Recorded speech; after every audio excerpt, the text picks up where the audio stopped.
For SAFM News, I am Anne Musa. SAFM 104 to 107 nationwide. Don't pay more than you need to for car insurance. 27-year-old Outsurance client Liam is saving big bucks. Saving so much every month, around 640 Rand. That's an amazing 640 Rand saving on Liam's 2024 Ranger. SMS out to 30754. Let's hear how 45-year-old Nivan feels about saving 461 Rand a month on his 2025 VWT Cross. Save me so much money, 461 Rand. Nice one. And after 3 claim-free years, you get an out bonus. So much money. Get a quote now and see how much money Outsurance could save you. SMS out to 30754. If you don't save, ask for 500 Rand or 1,500 Rand if you've been claim-free and with the same insurer for 3 years. Savings or cash. You have nothing to lose with Outsurance. SMS out to 30754. That's out to 30754. Licensed insurer in FSP. TCs and information online. Need your production executed professionally, on time, and within budget? SABC Technology delivers. From live broadcasts to pre-recorded and streamed content across all major platforms. We handle post-production, editing, audio final mix, and graphics, all with state-of-the-art technology. Looking for radio or television outside broadcasting or a fully equipped studio or auditorium to bring your big idea to life? We've got you covered. SABC Technology, your trusted service provider. Contact us today at bookings@sabcfacilities.co.za. Welcome to it. This is season 1 of Playlist happening right here at Maloka, and believe me, it's a party. Set your reminder every Friday, 9 p.m. Playlist at Maloka is in the building.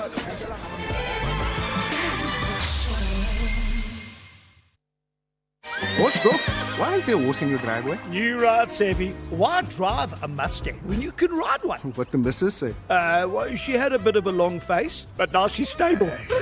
If you need a backup plan, We Buy Cars can sort you out. Nah, Savvy, this thing is eco-chic.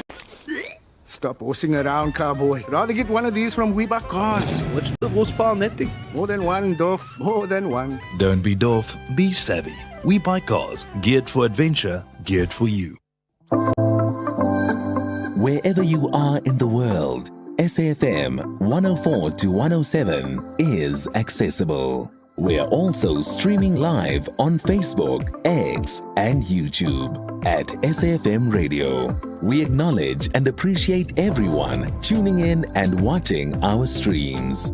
Stay with SAFM 104 to 107 as we bring you commission live, breaking stories, and thought-provoking lectures. SAFM, leading the conversations that move us.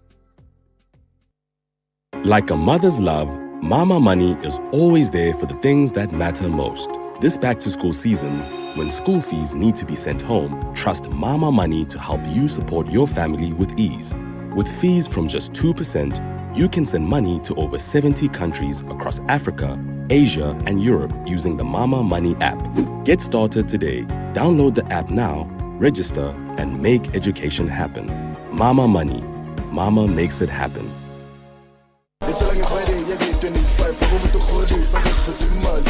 Welcome to it. This is season 1 of Playlist happening right here at Maloka, and believe me, it's a party. Set your reminder every Friday, 9 p.m. Playlist at Maloka is in the building.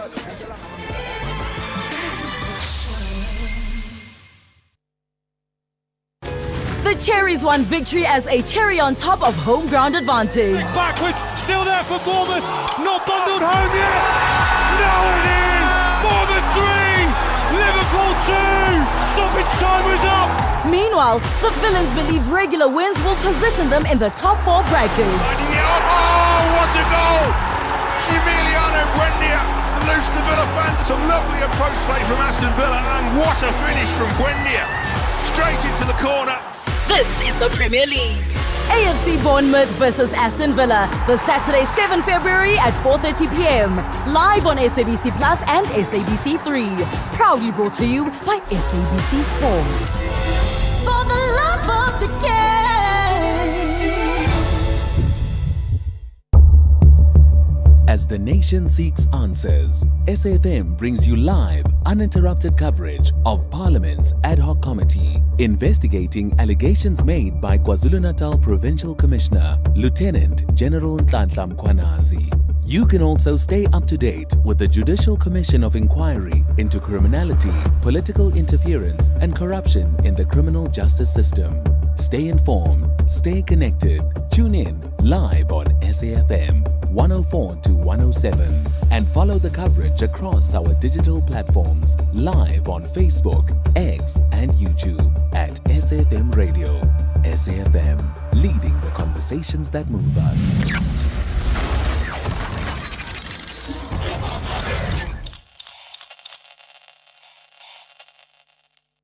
You can become a victim of a legal problem: wrongful arrest, assault, uncontested divorce, rental dispute, maintenance matters, or labor problems. It can happen to you. Clientele Legal provides tough professional lawyers for an affordable monthly premium. Our legal team is standing by to assist you 24 hours a day. Join today. SMS SAFM to 32195. That's SAFM to 32195. Clientele General is an authorized FSP and licensed non-life insurer. T's and C's online. Standard rates apply. Batao Batamane plan to enter the battlefield with Limpopo Heat. Meanwhile, as a Minyamangenkani, party, Yonkindao, Iparapara, Yaphumelela. This is the Nedbank Cup Last 32. More than a number. Catch Chakuma Chamatibandera FC versus Orlando Pirates this Saturday, 7 February at 2:30 p.m. live on SABC Plus and SABC One. Then on SABC radio stations at 3 p.m. Proudly brought to you by SABC Sport. For the love of the game.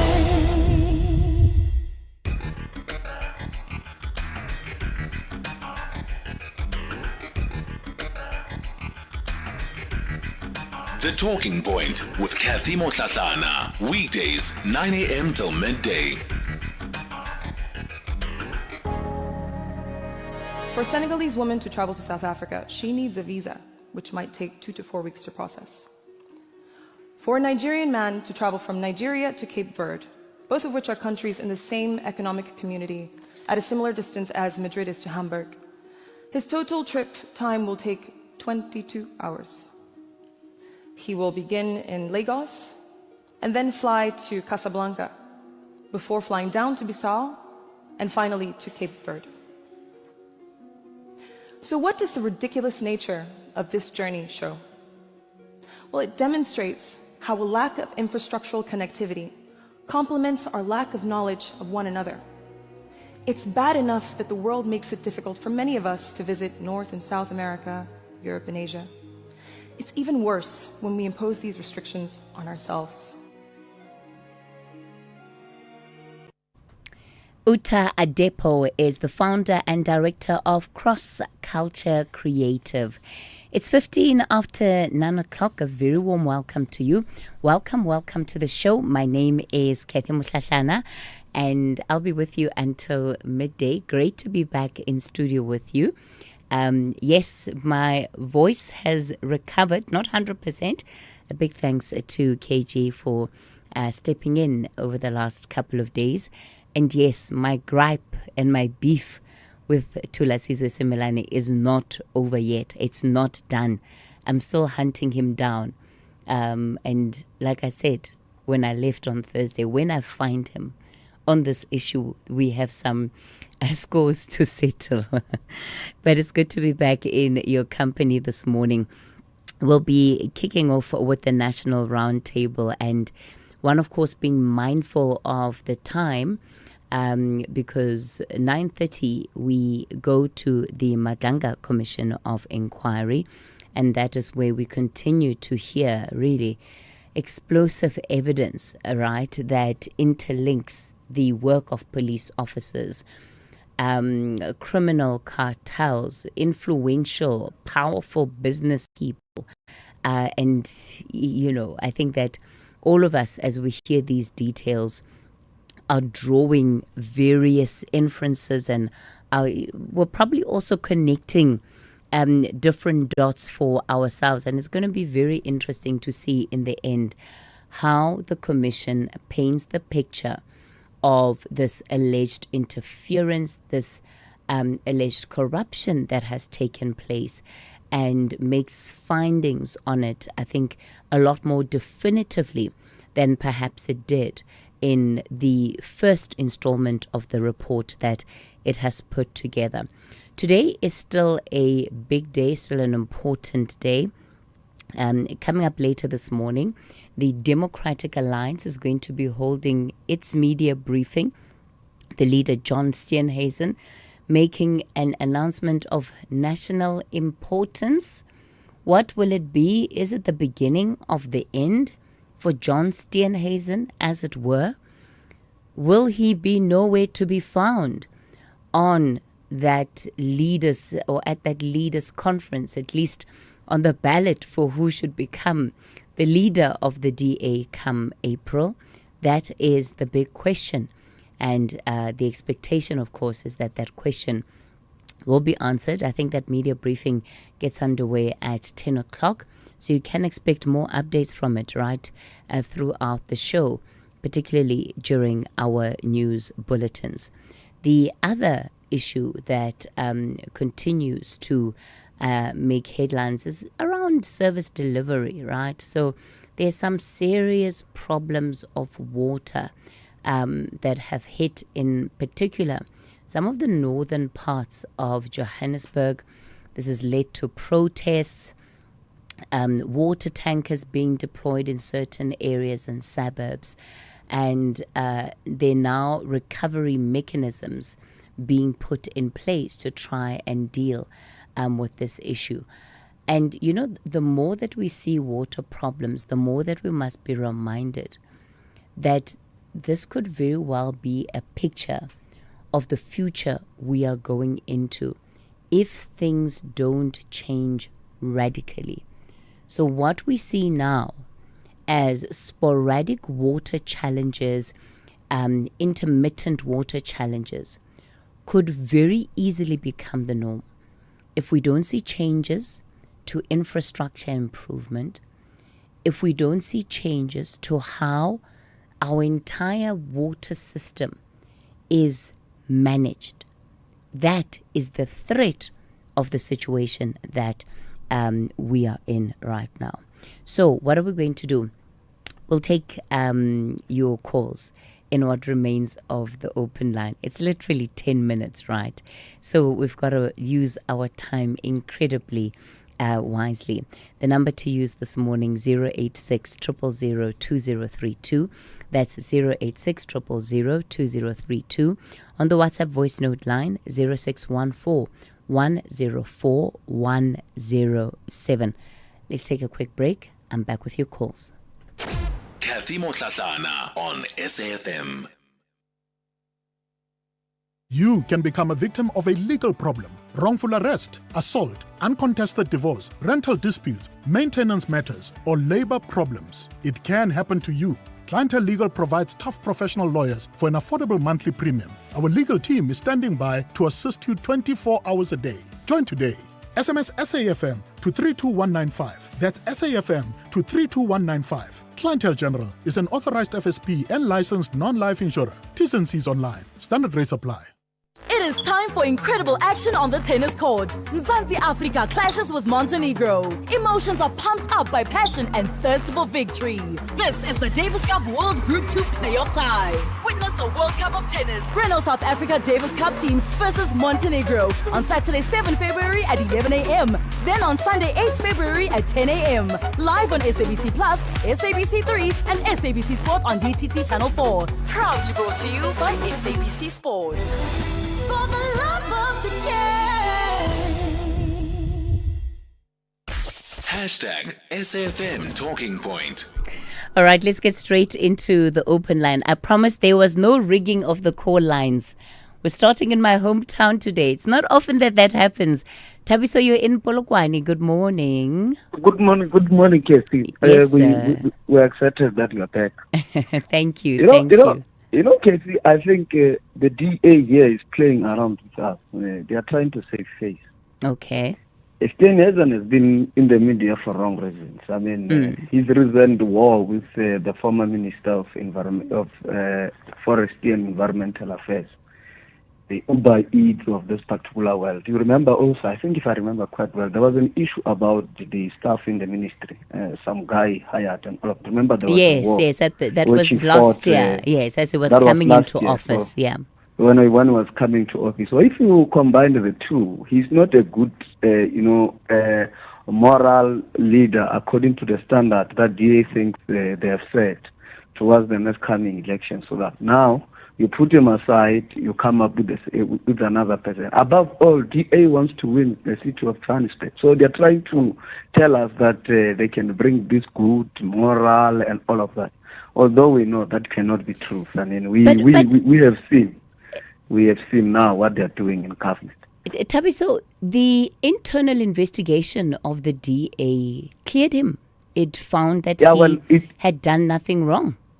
Yeah, I agree with you. Internal investigation. I would have loved to see a situation wherein the internal investigation would find its leader of the organization guilty for using the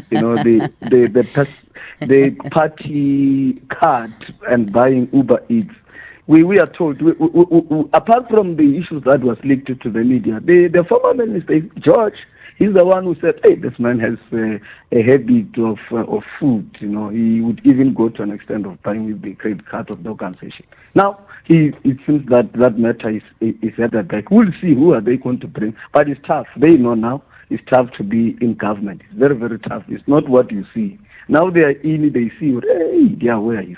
Yeah, and the current mayor of Cape Town, Jordan Hill-Lewis, is said to be a favorite and a front runner. Look, he, of course, I think has really been able to forge a name for himself in Cape Town. He came in as a very young mayor. Yes.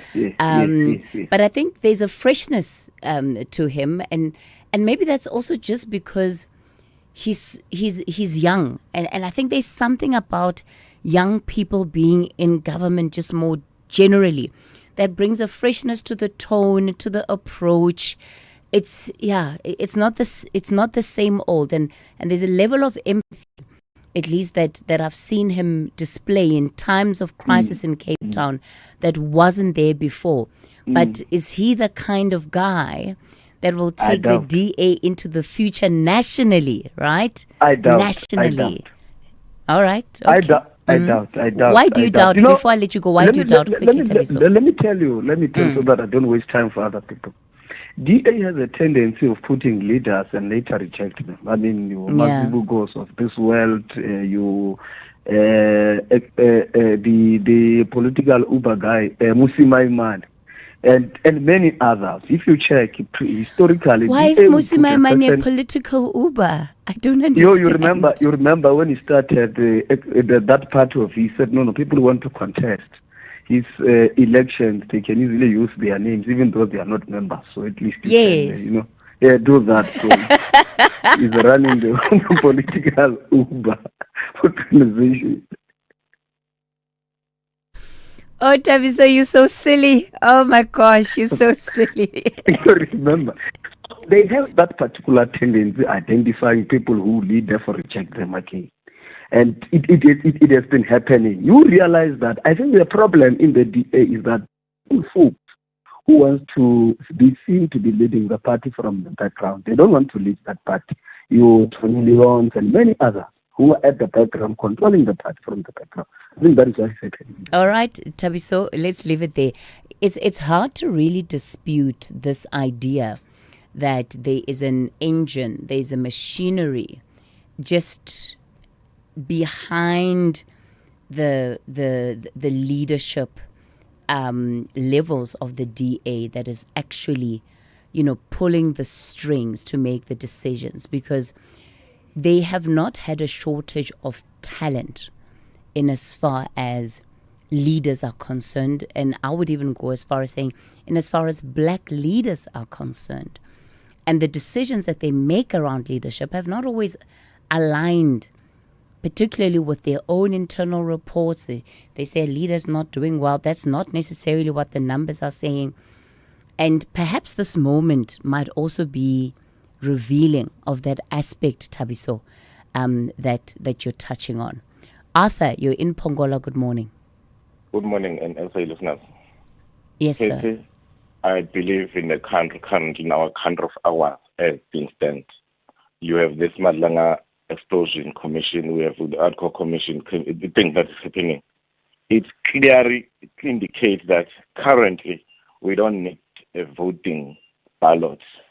We need to have an interim government. I don't know if Mkwanazi is planning something with his other generals or to other security clusters. They need to take a kind of under a special surgery where there will be a pruning process. Because if you can go to vote, who are you going to vote to? Because all those links, these politicians that are linked, they are there. If you can look at these political parties that we had to vote in the national, we don't need the national to vote. We need to take the country temporarily out of voting stations and have an interim government. It's either we ask this guy from USA, Donald Trump, to take one of our presidents away and so that we can have an interim. They will be a pruning process, and then we can clarify. Arthur, why would you want the U.S. president meddling in South African affairs? He already is showing that America is too much. There's a lot that he's got on his hands. Why would you want a foreign government, let alone America or any other government, to be the one that helps South Africa resolve its domestic issues? Because we can't able to resolve ourselves. According to who? According to who? Practical example. We have a minister who's interdicted into many things, but they don't just dismiss that minister. They don't arrest him. We are too slow to solve our problems. No, but Arthur, let's complete the cycle, right? Let's complete the cycle. You have politicians that are implicated in all sorts of allegations and wrongdoing that belong to political parties that contest elections that the electorate vote for. That is the cycle. That is the cycle. So if things are not changing at a political party level, that political party is voted for by the electorate.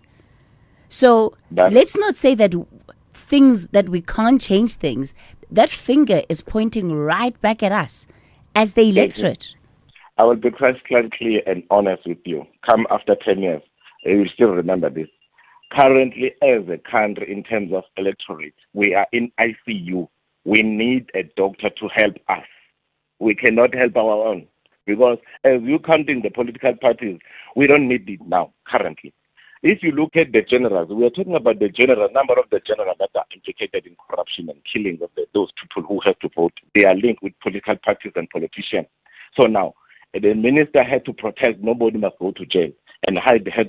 So we don't need such. We need somebody who will help us to purify ourselves, but who will be not one of us. Either we have a military government. Arthur, your solutions are just getting worse and worse. You know what the irony? You know what the irony is, Arthur? Yes. You are an exact description of what you were talking about. An electorate that is in ICU, that has outsourced its agency, and because you are unable to fully exercise that agency, you are now going to the worst of the worst options, especially if democracy is what we want and what we are after. So unfortunately, it's unfortunate we don't benefit with democracy because we have been fed with democracy and under the disguise of a democracy. That's an extra fact. Yeah. If you can look at what is happening, it's a democracy, but under the disguise of democracy. Look at Burkina Faso, where there is a military coup. They are cruising. Arthur, why not go that way? You are the first patient of that ICU that we're opening for the electorate. I nominate you as patient number 1. Bye-bye, Arthur. All right. Unfortunately, we don't have any more time. Let me take you over to the news desk. And after that, we go straight to the Madlanga Commission of Inquiry. Witness F continuing his evidence, drawing links, and really the evidence showing that he was a middleman. There's a police officer who seemed to have been a middleman between the Deputy National Commissioner, Shadrack Sibia, and certain members of the so-called criminal cartels, the Big Five, and other controversial business people.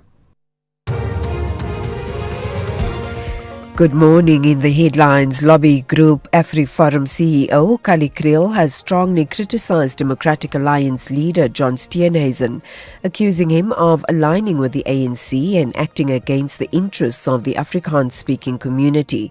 The criticism comes as Steenhuisen, who's also Agriculture Minister in the Government of National Unity, is expected to address the media in Durban later today.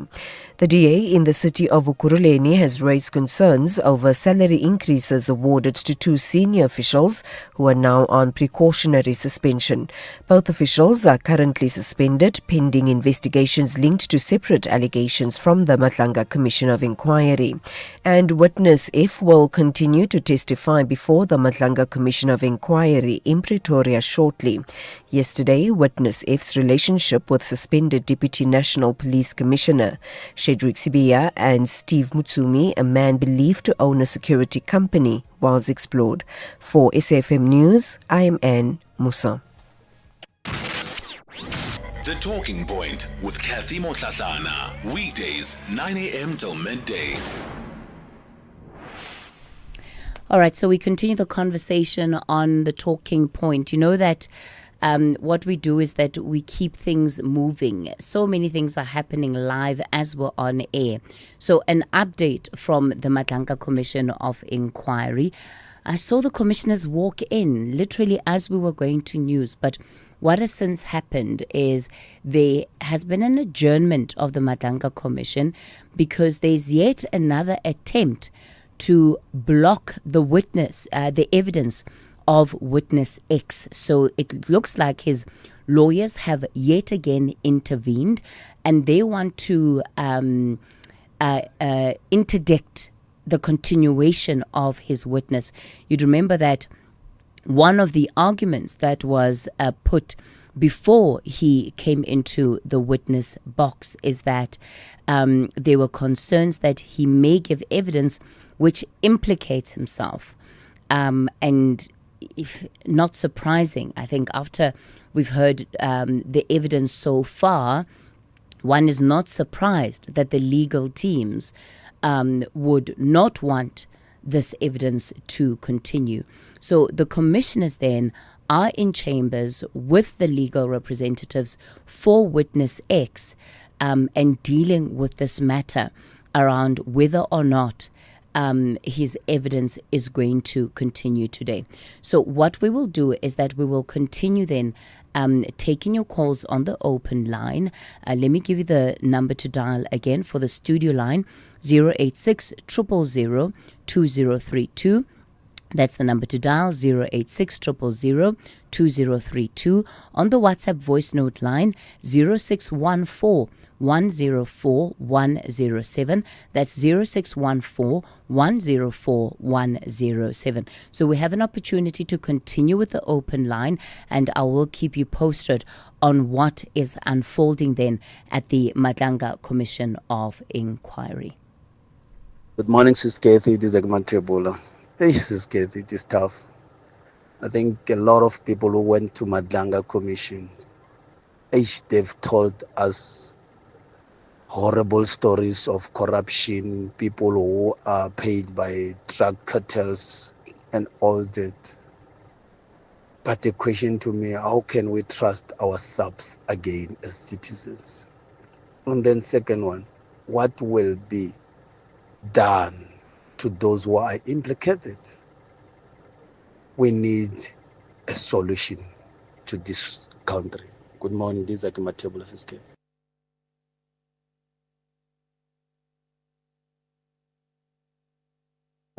Siske, you know, it's Johnny Mlufunte. Sometimes I get worried about how some people think on a daily basis. People like Arthur and anybody else who like saying Donald Trump must do this and that. Donald Trump is not the president of the world. Donald Trump is not the president of the world. Countries have their own laws and how they govern their own countries. So they must not come here and always impose this man on us, please. People like Arthur needs to think better. They must think like adults they are. Because I'm assuming he's an adult because he phoned on SAFM and he wants to have a conversation with us about Donald Trump coming and doing whatever. We don't need, it can be Donald Trump or whoever. We don't need that. Please, start thinking better. I'm worried about your kids right now. How? John and Blue Kathy, morning. I am not a DA member. I don't speak for the DA. I am from Cape Town, nonetheless. But if I listen to Tabiso, then I hope he is not an ANC. Because what's happening in the ANC, that is why the country is in this mess. So Tabiso, let's hope all the shenanigans and all the corruption in the ANC, that you're not a part of that group, Teresa. Hi, this is Casey. London Chisela here. Yo, hi. I felt sing like him. He's looking for a white messiah and he doesn't even know that he is the one with the power in his hands. That is interesting, Arthur. Good morning, Kathy. Kathy, I think Steenhuisen is not a very good politician. He's uneducated. He's the one that is going to cause the DA to lose a lot of vote this time. Remember, the people now are aware that the DA and National Party, they are the same. Anyway, they were married in 2000. National Party, when it was formed, it was the DA. It was, I don't remember the first one where in the first parliament they had 2%. And they were called a Mickey Mouse union by Dr. Mbeke. And I think even now, Steenhuisen, it's good that they must remove him. He's not bringing anything. He's uneducated and he's a chance taker. That's Jim Magaga inspiration. SAFM values your views. Be an active citizen. All right, thanks for those WhatsApp voice notes. Yeah, so many of you giving feedback to Arthur. Arthur, don't get upset. You were asking for it this morning. You started it. All right. Let me go to Eddie in Odendaelsras. Eddie, good morning. Eddie, how are you? Good. I'm fine. Maybe I must come in defense of Arthur. Arthur represents all sort of Kenyans, those who feel that this country is not well governed. Maybe that's the way that I can put it. But to get a foreign assistance, maybe that's where he gets it wrong. But where I am is that the same. I don't want to be a voter in the ICU. But I want to say to you, Osketi, it's difficult to get ministers, even if we have written email to them. I wrote an email to Ndate McKenzie. Even acknowledgement I didn't get. I also want you guys, last time you did it very, very good, that please just bring for us Ndate McKenzie and please allow us, call us so that we can be able to talk to him about the emails that we are sending to his office. And also the minister in the presidency dealing with youth and women. Because we are continuing to say young people are not employed and so on. But when we come with solutions, the very same ministers, they don't respond to our emails. So I'm not in the ICU. I better talk as a voter and challenge those that we voted for when they are not responding.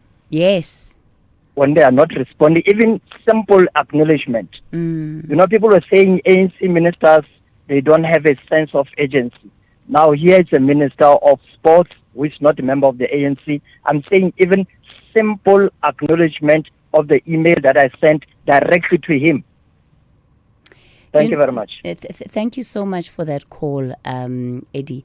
And I guess in many ways, it's some of the issues that we experience are actually beyond individuals. They're symptomatic of a system, right? That there isn't a culture of, if we've received your email, you will get a response, even if it's an automated response. That culture is not there. And that also is indicative of something breaking down, right? Because people should be able to communicate with various departments when they need to access certain services. So the minister can say, I don't manage my personal email address, etc. But the person, whether it's an executive personal assistant, whether it's a office administration manager, whatever it is, whoever that email is landing to, they should have that thing that says, if somebody's contacting the minister, it must be important. The least we can do is respond, even if it's not the minister's responsibility to deal or answer the question, but refer them to the relevant people. The Madlanga Commission seems to be back. Witness F, again, continuing his evidence. So I guess that is indicative of what may have happened to the latest attempt to interdict or to stop proceedings from going ahead. So let's cross over to the Commission. You are listening to the Madlanga Commission, live on SAFM. But if we go back to chat number 9, that is at 19/11/28. It's a few seconds after your message to General Sabia, where you said, I spoke to him earlier, he promised to come around 2000 hours. Straight after sending that message, you call Mr. Matlala. Do you see that, Witness F?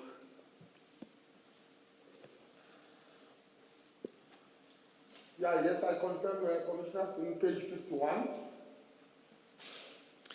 And then if you go back to 2:45, you'll see that at 19:12, in other words, after your call to Mr. Matlala, you tell General Sabia he will be there in 30 minutes.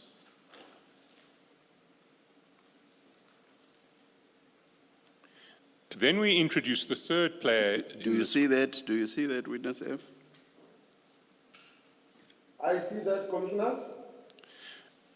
Now we introduce the third player in this conversation, who is General Shibiri. And we go to page 482.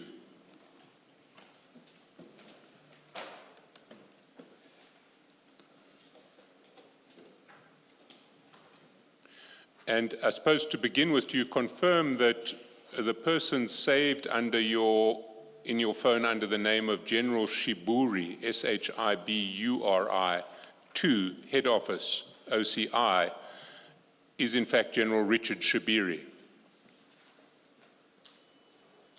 That's correct, Commissioners. So you see at chat number 3 that at 8:03 on that day, General Shibiri texted you and said, where are you? You responded in the following chat number 4, 30 minutes I'm there. And he said to you, Night Rider. And I presume that was because he expected you to be coming in on your motorbike at night. Is that correct?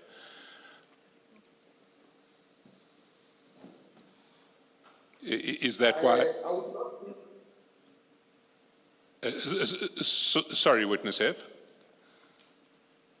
I would not know why did he said Night Rider, but I assume maybe he knows that, because of he knows anyway that I'm a rider, he responded in that manner, Night Rider. I see. I've seen elsewhere in the chats that General Shibiri was occasionally concerned about your safety on a motorbike. Do you recall chats of that nature?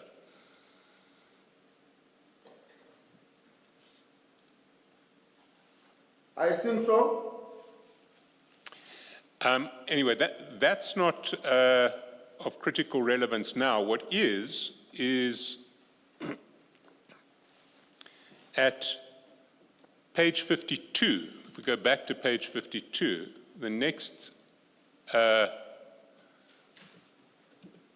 next stage in this chat is at chat number 1 on page 52, which is at 2026 50, where Mr. Matlala calls you.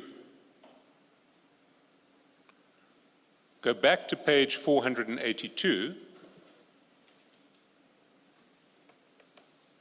and at 8:28, in other words, 2 minutes after Mr. Matlala's call, you message General Shabiri saying, Kat has arrived there.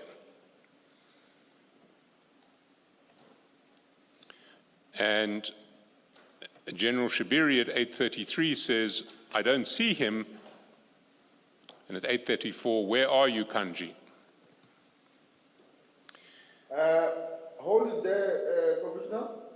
I hear you saying General Shabiri said Kat has arrived there. And then I'm not sure if you also said I don't see him. I just want to check with you there. Sorry, you were the one who messages Kat has arrived there at 8:28. Chat number 7 comes back from General Shabiri saying, I don't see him. Okay, thank you. So my question to you is, what was the purpose of this meeting between, it looks like yourself, General Shabiri, General Sibiya, and Kat Matlala?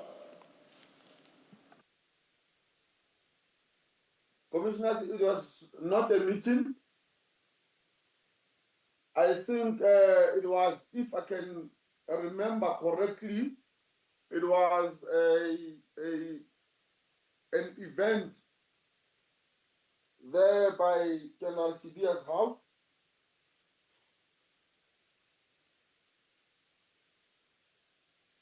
And what kind of event was it?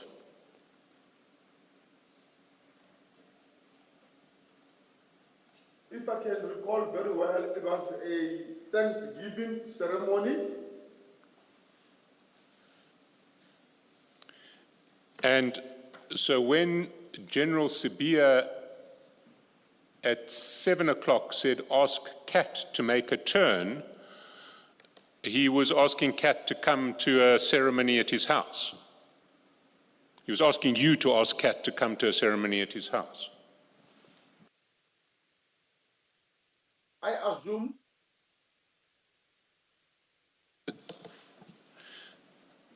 But presumably,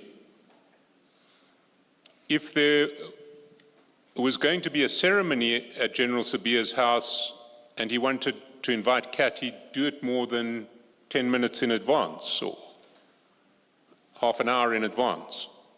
Not so?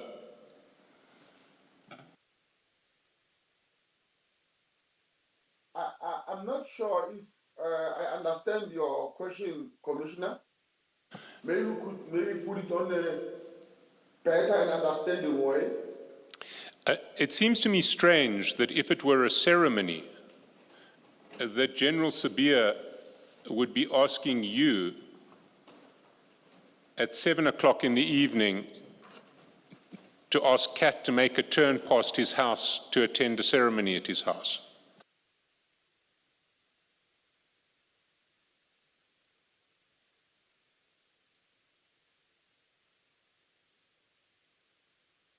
I don't know how to comment on that one, but I stand by saying, if I recall very well, it was a ceremony.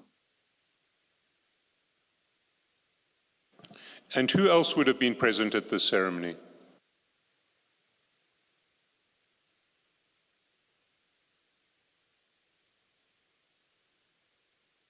Can Can you repeat that question, Commissioner?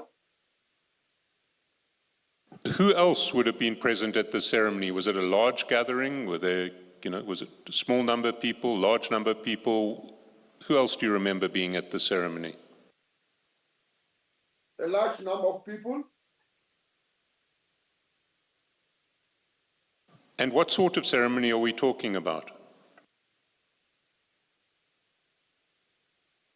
As I've said earlier, it was a Thanksgiving ceremony, Commissioners. And if it was a Thanksgiving ceremony, why would you have specifically texted General Shibiri to say that Kat has arrived?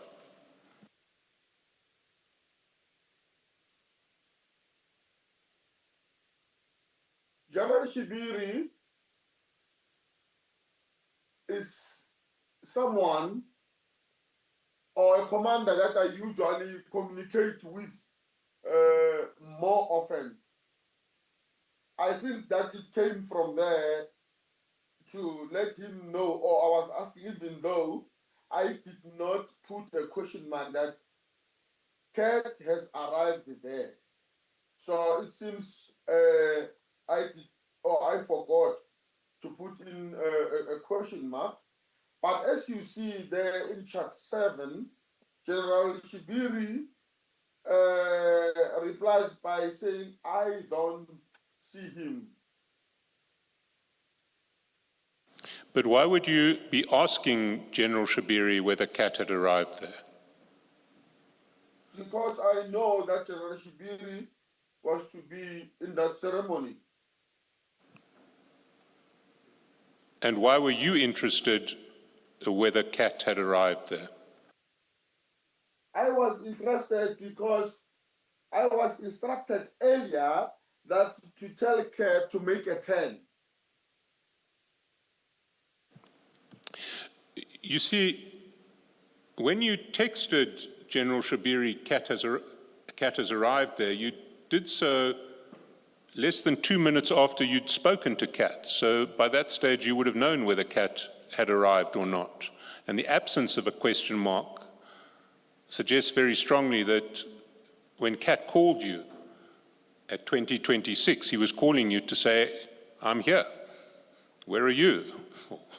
Where are the others? What's your response to that? I differ with what you are saying, Commissioners. I was asking General Shibiri because at that time I was not at the premises. Yes, but you'd spoken to Kat less than 2 minutes previously. That's correct. So you would presumably know, having spoken to Kat less than 2 minutes previously, whether he was there already or whether he was still in transit.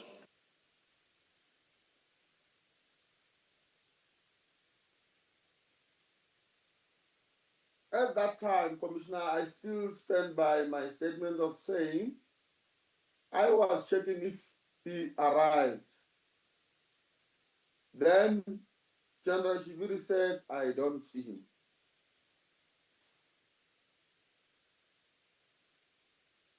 And you stand by your evidence that this was a ceremony, a Thanksgiving ceremony with quite a lot of people present. That's correct.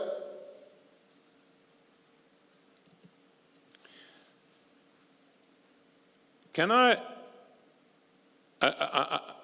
and is there anything else you recall about this ceremony in relation to Mr. Madlanga? Did you have any communications with Mr. Madlanga at this ceremony?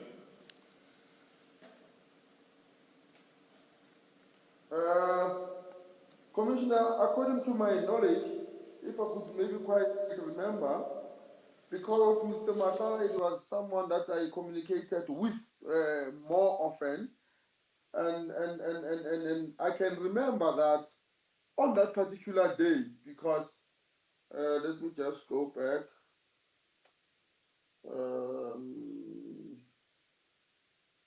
Just for reason, sorry for that.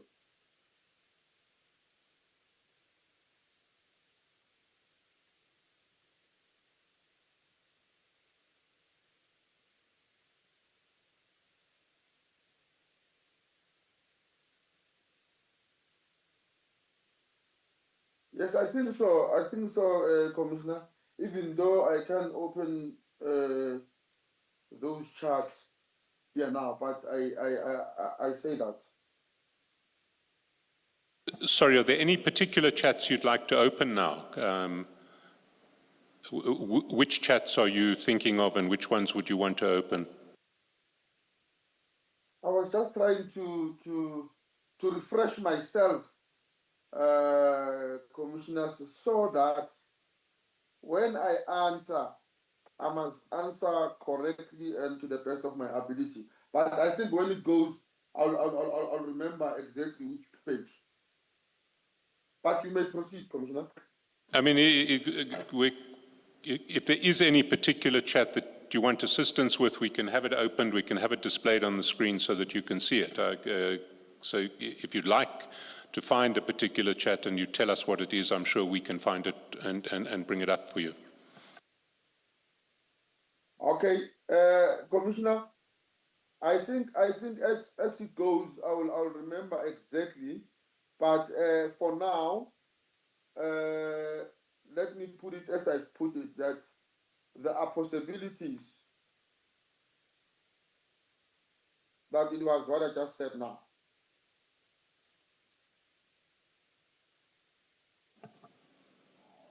Why would General Sabia want Mr. Matlala to attend a Thanksgiving ceremony at his house?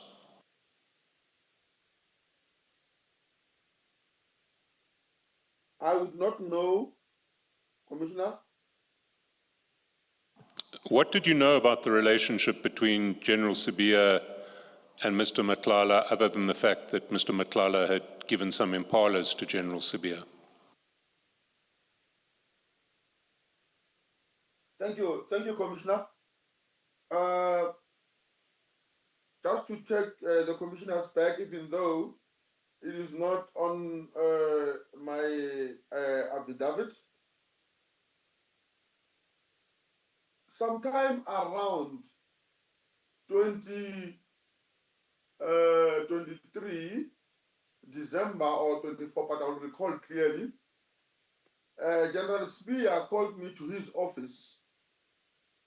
On my arrival there, he said, there is someone in downstairs. Can you go and collect him? I proceeded there in the head office. On my arrival, I found someone whom was known to me. Now, that was Mr. Ket Madlanga. I then asked him, hey, what are you doing here? He said, I'm here to see General Sibia. I've won a tender with South African police services.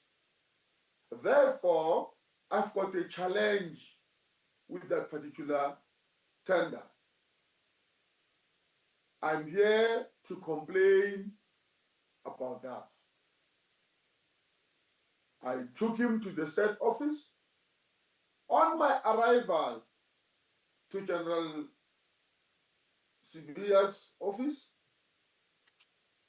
I delivered Mr. Matlala. Then General Sibia said to me, because most of the times his phone is off or silent, it might be in the meetings or parliament. Does Mr. Ket Matlala mind to communicate with him via me if he does not have a problem with that?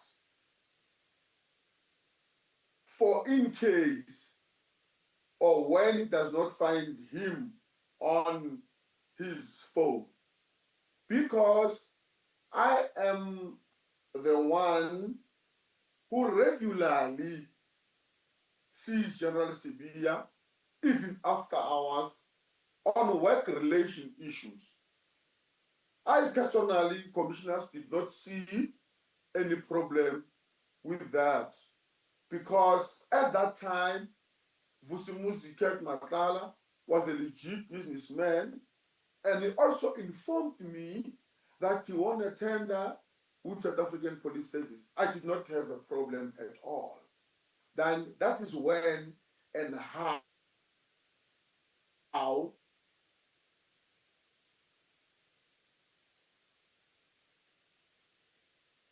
myself, Mr. Vusimuzi Kek Matlala, and General Sibia. So sitting here, I was Sorry, of the opinion, sorry, on my knowledge that sorry, Witness F. I think you disappeared. You said that was when and how, and then there was a break. Do you remember the full sentence when you said that was when and how? yeah, it was when and how I started to communicate with Vusimuzi Matlala more often with regards to General Sibia. So that is basically that. Commissioners? So, if I can just clarify that I got it right. December 2023, General Sibia sends you downstairs to bring someone up to his office, and that someone is Mr. Matlala. That's correct, Commissioners. And sorry, I apologize for interrupting. Yes, I can be very, very clear about the exact month or years, but the beginning now of the communication is that what I just said now. So approximately December 2023. You may be out a month or two. Yeah, I'm subjected to be corrected as it goes. Thank you.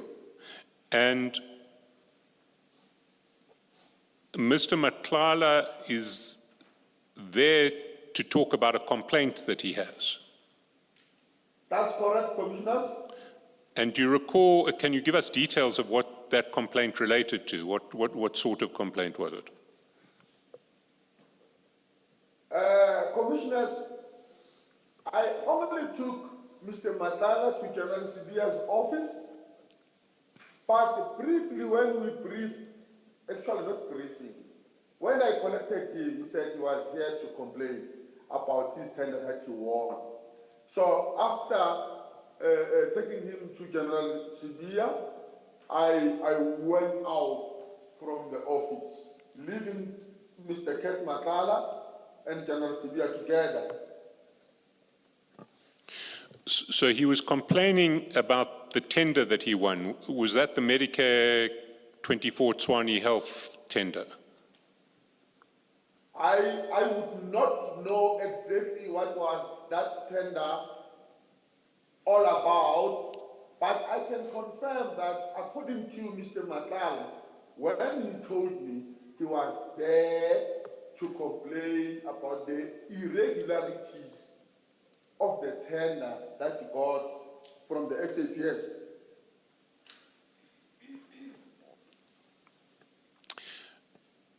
And he was bringing this complaint to General Sibia. That's correct, Commissioners. And what role does General Sibia have in relation to any procurement matters? Thank you, Commissioners. That question, I did not ask Mr. Matlala, nor General Sibia. I just did as instructed to do, to collect the complainant to General Sibia's office, and I've left it there. But my question is a slightly different one. General Sibia, as I understand it, has no role to play in relation to SAP's procurement matters. Is my understanding correct? I would not comment on that because I don't have a knowledge about that. So therefore, I cannot comment on that. I don't know. And coming out of that, were you present in the meeting or not? I think I understood you to say you just delivered Mr. Matlala to General Sabia, but can you just clarify that? I was not in that meeting. But at some stage coming out of the meeting, it was communicated to you that General Sabia had told Mr. Matlala that if he wants to speak to him again, he should go through you.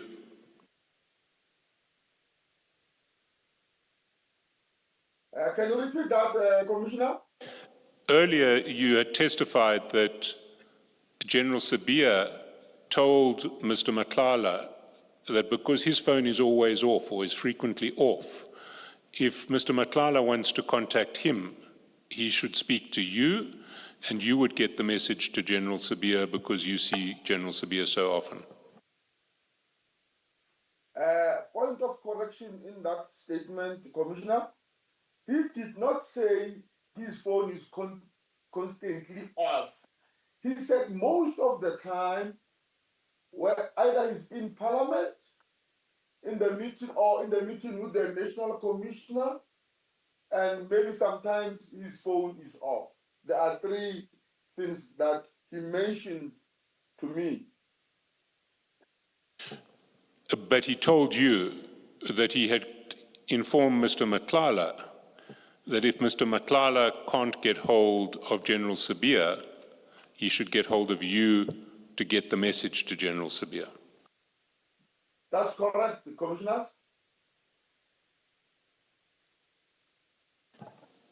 That was December 23, or approximately December 2023. That's correct. Do you recall other contact between Mr. Matlala and General Sabia between December 2023 and this Thanksgiving ceremony in September 2024? Can you repeat so that I must just understand clearly what the Commissioner is saying? Well, let's take it a step back. December 2023, General Sabia gets you to collect Mr. Matlala downstairs, and Mr. Matlala has come to complain about his SAPS tender. That's correct. Coming out of that meeting, General Sabia tells you that he has informed Mr. Matlala that if Mr. Matlala can't get hold of him, because his phone is sometimes off, he should get hold of you, and you will get the message to General Sabia. That's correct. 9 months later, on your evidence, Mr. Matlala is attending General Sabia's Thanksgiving ceremony at General Sabia's home. That's correct. Together with at least yourself and General Shibiri.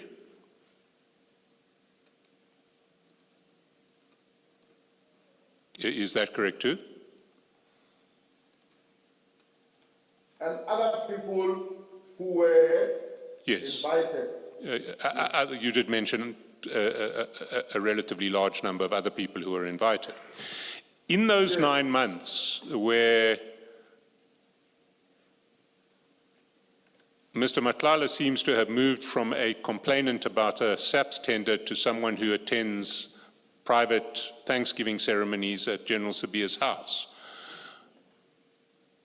What contact was there between General Sabia and Mr. Matlala of which you were aware?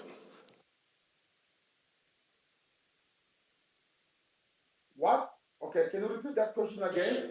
What contact between the two men was there of which you were aware? Because it does seem that Mr. Matlala's position in General Sabia's life has changed. He's now someone who gets invited to private Thanksgiving ceremonies at the General's home.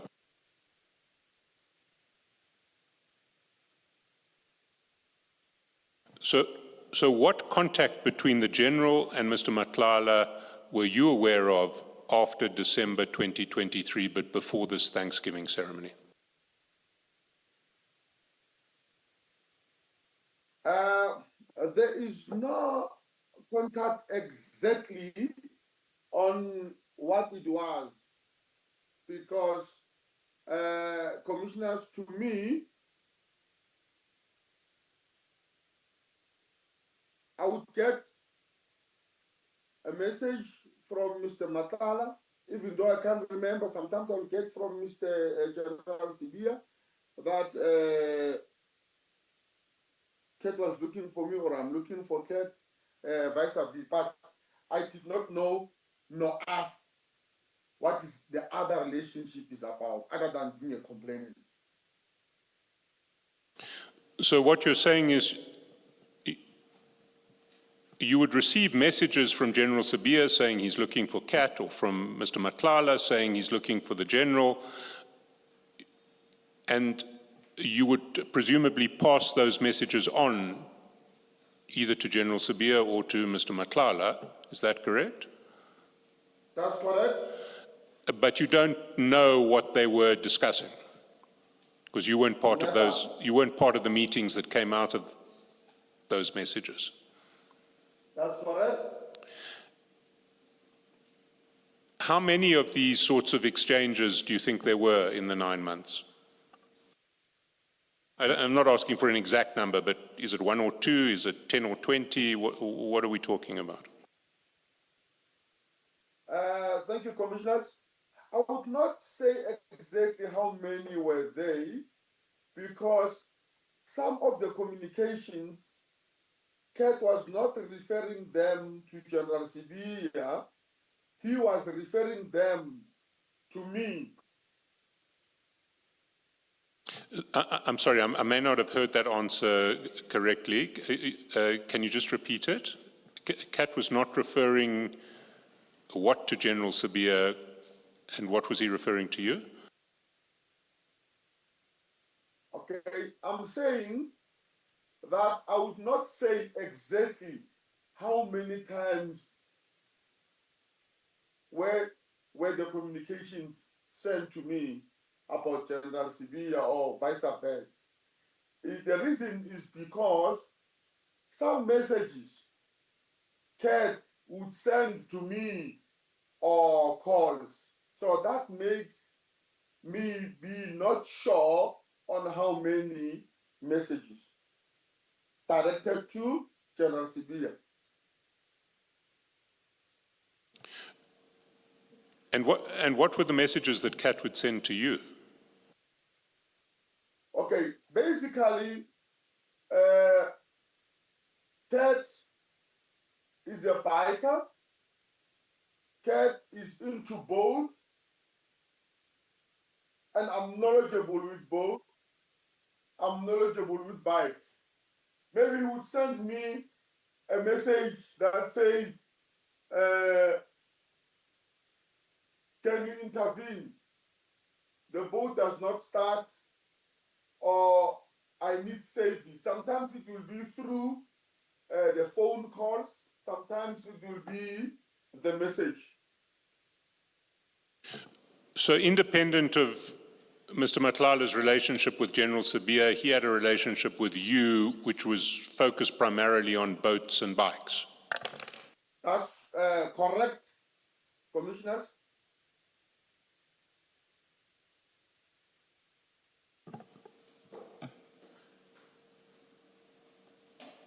What do you know about his relationship with General Shibiri?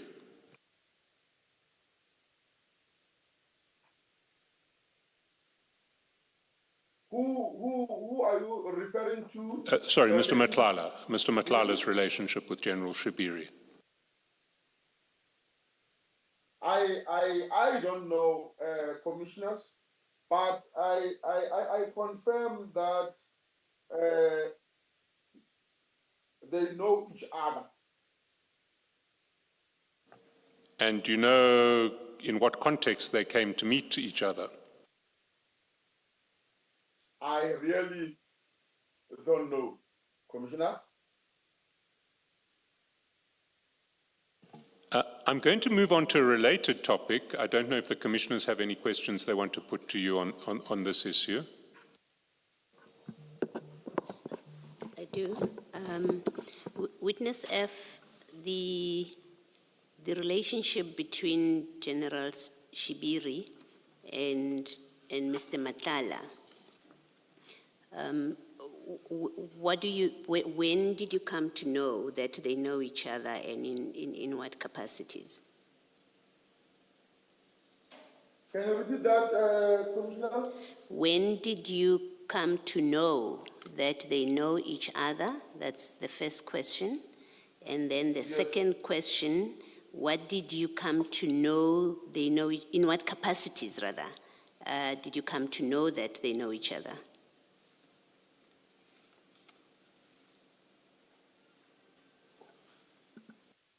Thank you, Commissioners. I learned to know as now I started to communicate with Mr. Matlala more. Mr. Matlala will tell me that I'm coming to head office, but I'm not coming to Stogo.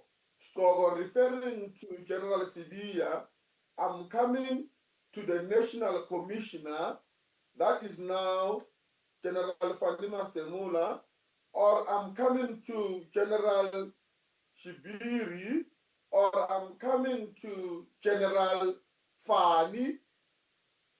That is how I learned to know that indeed General Shibiri or Mr. Matlala has got access to most of the generals in head office, other than General Sibia. Yes, I was asking about General Shibiri. I wasn't asking you about the others. Why did you think it was necessary to inform General Shibiri that Mr. Matlala has arrived at what you say was a Thanksgiving function? I mean, he was there. You knew that General Shibiri is at the function. Obviously, that's why you say in this message, Kate has arrived there. So you knew that General Shibiri was there. But you also knew that Mr. Matlala has arrived because you talked to him. Why did you consider it necessary to tell General Shibiri? I mean, if Matlala was just one of the guests, why were you telling General Shibiri? Thank you, Commissioners. Commissioners, the reason that let me start by when the Commissioner said she was not asking about the other generals. I'm answering based on when did I learn that Ted Matlala knew General Shibiri.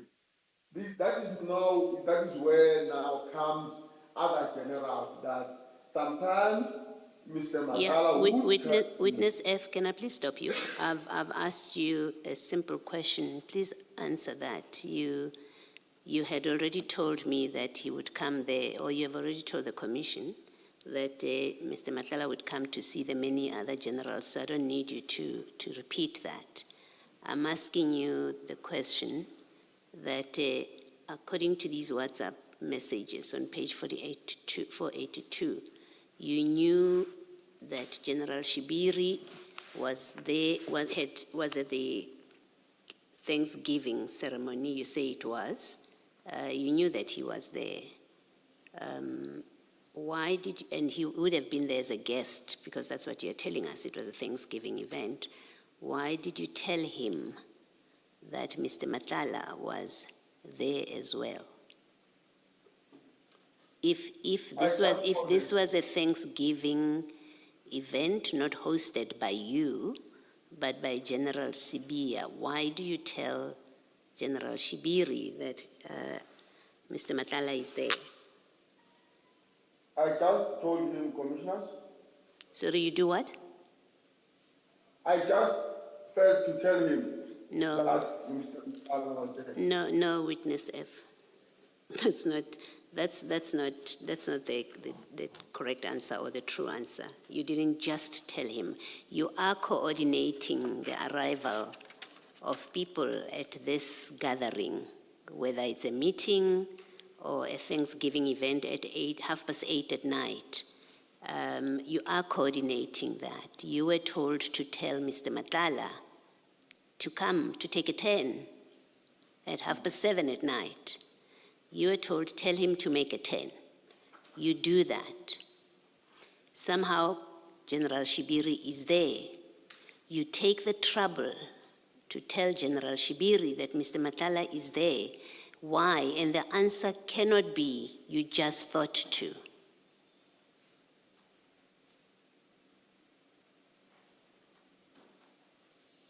And if you insist on that answer, and if that's your answer, you can repeat it. But if you insist on it, it's not a satisfactory answer.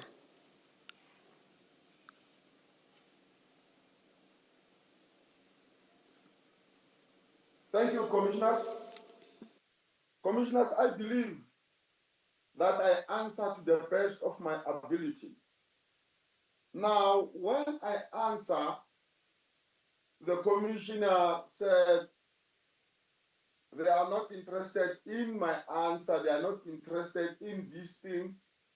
But when I try to answer to the best of my ability, still the commissioners are not happy. I don't know how to answer.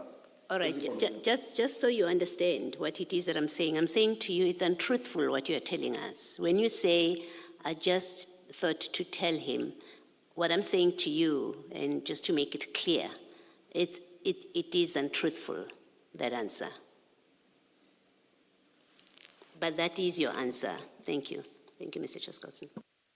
Thank you, Commissioner. Good morning, Witness F. Good morning, my Commissioner. How are you? I'm good, thank you. Can we just complete the picture? This Thanksgiving gathering, was it a birthday party? What exactly was it? Okay. Thank you, Commissioner. I will, as it goes, I will remember. I will remember, but I can confirm it was a Thanksgiving ceremony, Commissioner. And you can confirm that Ket Matlala did arrive and General Shibiri did arrive. You saw all of them there together with General Sibia. That's correct, Commissioner. Okay. And Witness F, so General Sibia did not invite Mr. Matala.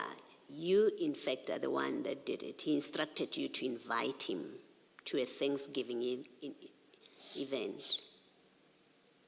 He didn't speak to him to invite him to his function.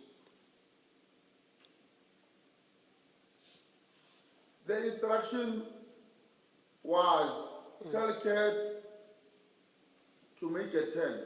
Yes, so you're the one that invited him on the instruction of General Sibia. That's correct. Thank you.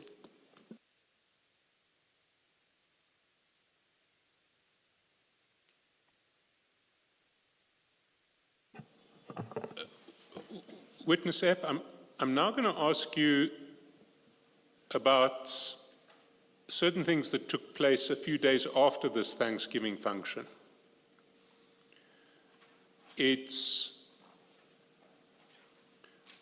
And the starting point is at page 483 of the bundle.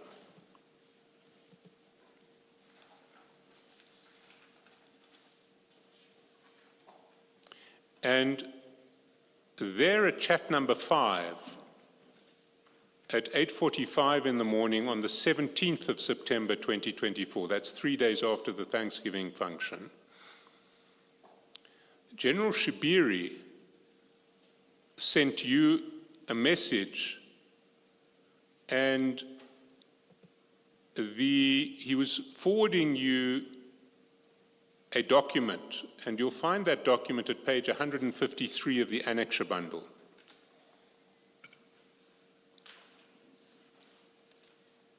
And if you go to page 153,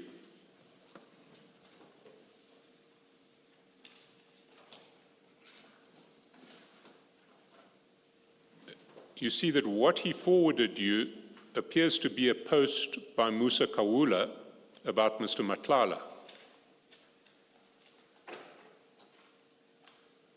That's correct. And that post reads as follows. Tebogo Tebojani's ex-boyfriend Vusi Matlala and his wife Cordelia Matlala dive into their business. Vusi Matlala owns CAT VIP Protection Services. Vusi Matlala is friends with Vusi Keke, and he is the co-boss of the Boko Haram gang. Vusi Matlala stands accused of defrauding 1 million rands at Tembisa Hospital. Cordelia recently had a little run-in with the law for traveling with police blue lights on. Vusi Matlala is connected in the killing of Babita Diakaram, or spelt Diakam in the post. Vusi Matlala used to operate his drug business through DJ Somebody. Batong, why do you all think DJ Somebody got shot like that? So that was the post that was forwarded to you by General Shibiri. Your response is to go aish with some, I don't know how one describes those emojis. How do you describe those emojis? Do you have a way of describing those emojis?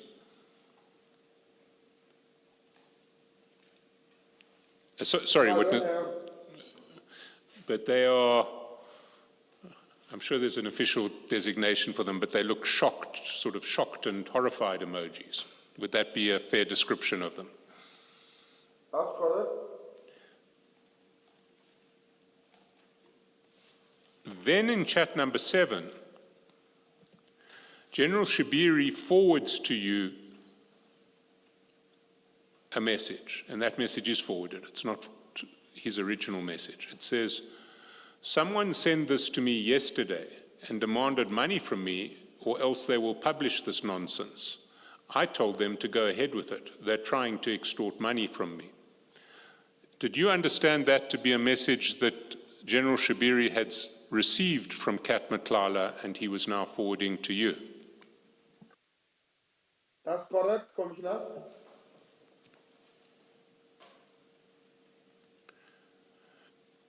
If one goes down to chats 8 and 9, over the page 9 is 484, one sees that there were then 2 calls between yourself and General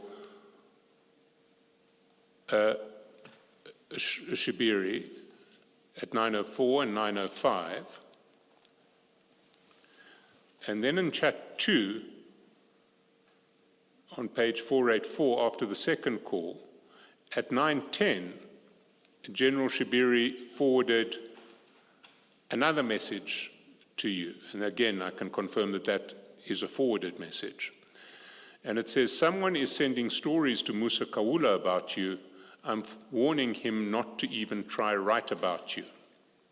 And did you understand that again to be a message that General Shibiri had sent to Kat Matlala and he was now forwarding to you?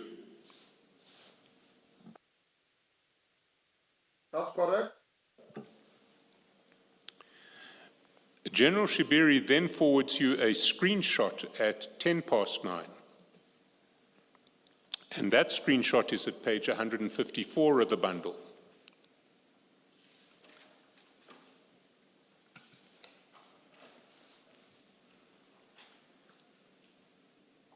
That's correct. And that screenshot appears to be a screenshot of a conversation between General Shibiri and Mr. Kawula. And it reads as follows. And again, because it's forwarded by General Shibiri, we can assume that the green is General Shibiri and that the white is Mr. Kawula. And General Shabiri at the top of the screen says, "What you asking?" Mr. Kaula says, "How? How big? I'm hearing he's dating a Machle and apparently he is dangerous." There's then a video call and a voice call initiated by General Shabiri. And coming back from Mr. Kaula, "I'm hearing that Vusi is from Pretoria. He's married to Cordelia. Vusi is apparently dating a Machle and he's the one funding her lifestyle. I also heard that he has a child with Lebo. Info is still incoming." And General Shabiri responds, "Chomi, don't run the story. He's a good guy. He never bothers anyone and he lives a private life." Mr. Chaskalson, how do we know that it is General Shabiri who's writing this text and he did not simply forward them? Where do we see that? We don't see that. We don't see that. Maybe Witness F can confirm that that was how he understood it. And the reason I'm asking, just so that we're clear, on page 154, there's what appears to be a reduction. I had assumed that there would be somebody's name there, and for obvious reasons, it has been redacted. That is the name of Mr. Kaula, not... no, just above that. It is the name of Mr. Kaula. Okay. It says, I mean, I don't think there's any need to redact it. It says Musa. Oh, sorry, next to 1104, that's where I'm looking at. Sorry, 1104 or 1121? No, on page 154, right at the top, there's a timestamp 1104, and then something is blacked out there. No, that's not a redaction. That's the original image. Thanks.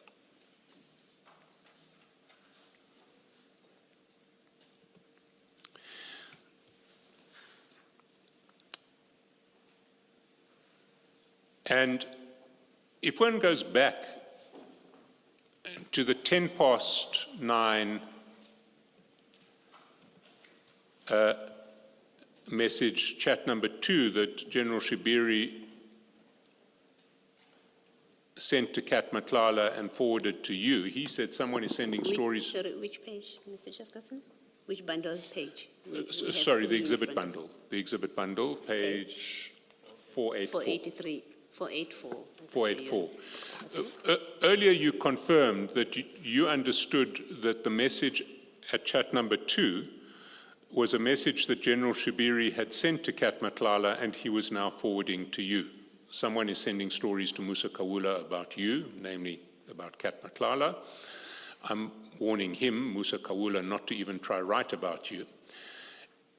Would the screenshot that he forwarded to you at 9:10:16 a.m. in chat 3 be essentially evidence of the warning that he had sent to Musa Kaula not to write stories about Kat Matlala?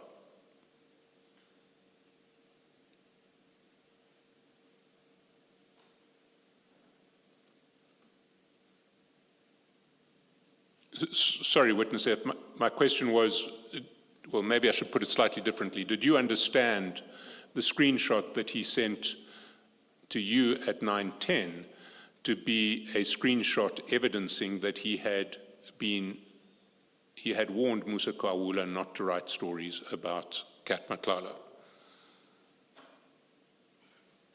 I can't comment on whether General Shabiri send a warning to Musa Kaula not to write stories about Mr. Kat Matlala. But however, I don't see in the screenshot that it's written General Shabiri on the green. But I can confirm that indeed General Shabiri did forward this screenshot to me. Thank you.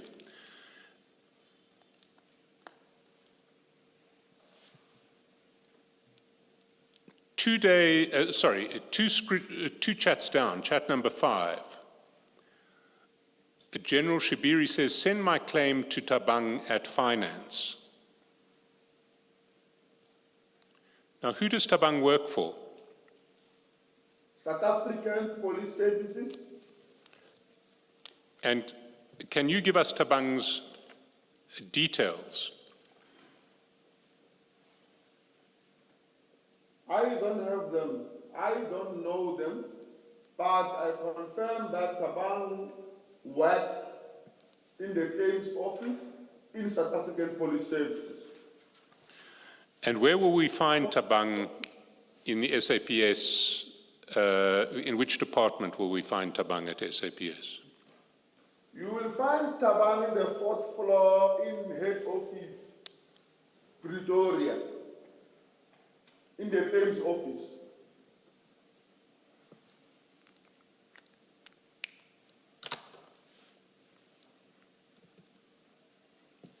Witness F, you did send General Shibiri's claim to Tabang, right? That's correct, Commissioners. How did you send it, by email or physically? Physically, Commissioners. Okay. And you say you don't know her details? I don't know her details, Commissioners, I confirm. Okay. Why were you sending this claim to Tabang in particular? And not to any other person in finance? Tabang is the one who deals with the claim. That is the reason I've sent it to her and asked her instruction of General Shibiri. Thank you.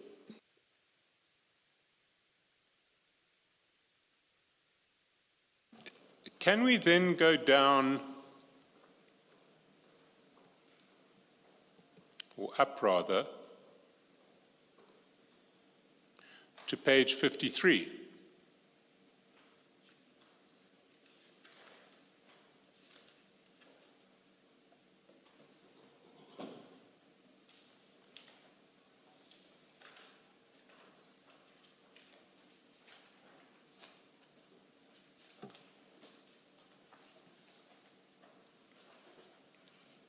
I'm here in page 53, Commissioners.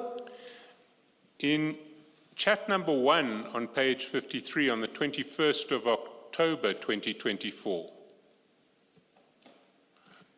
you sent to Mr. Matlala a document, and the document is in the annexure bundle at page 13.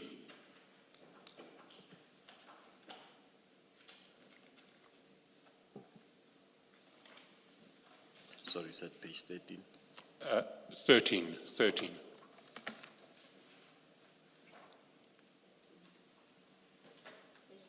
One three.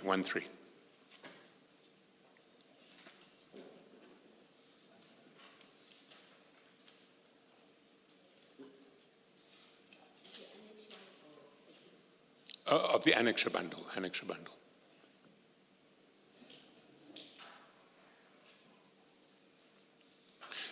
Do you have the document, Witness F? I have it, Commissioners.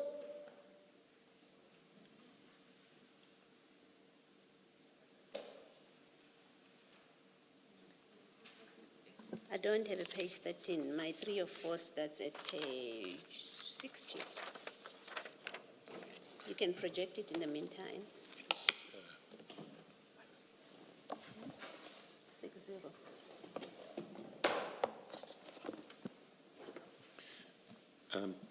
Sorry, Commissioner, at the adjournment we will ensure that you have all pages in your bundles. This document is an application for a warrant for the arrest of Musa Kawula. That's correct, Commissioners.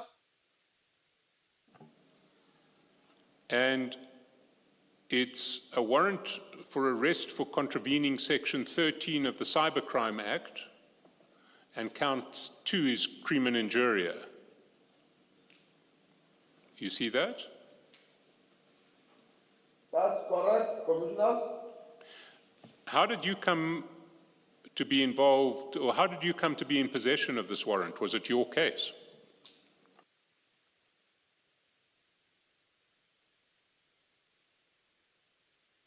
Thank you, Commissioners. I received this warrant. It was Saturday on that particular day. I received a call from Brigadier Ramangwa, whom his team was involved in this matter of Mr. Kaula. He further informed me that there is an information about Musa Kaula and his whereabouts. Therefore, I must proceed to the said location. At that particular time, I was in Rustenburg on a bike event. I was on a motorcycle that day.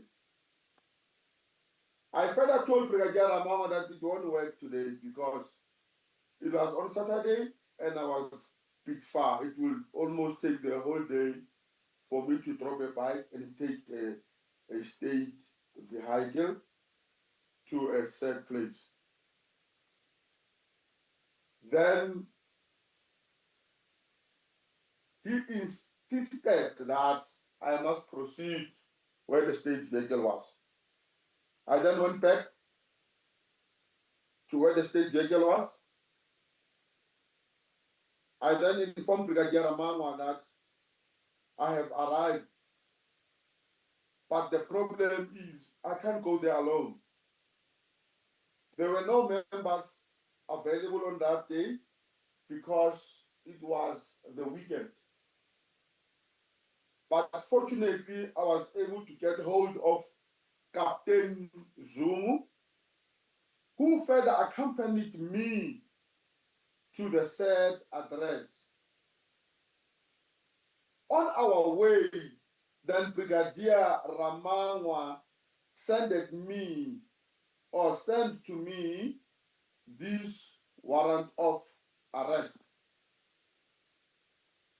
He further elaborated to me that this warrant of arrest, it was of importance.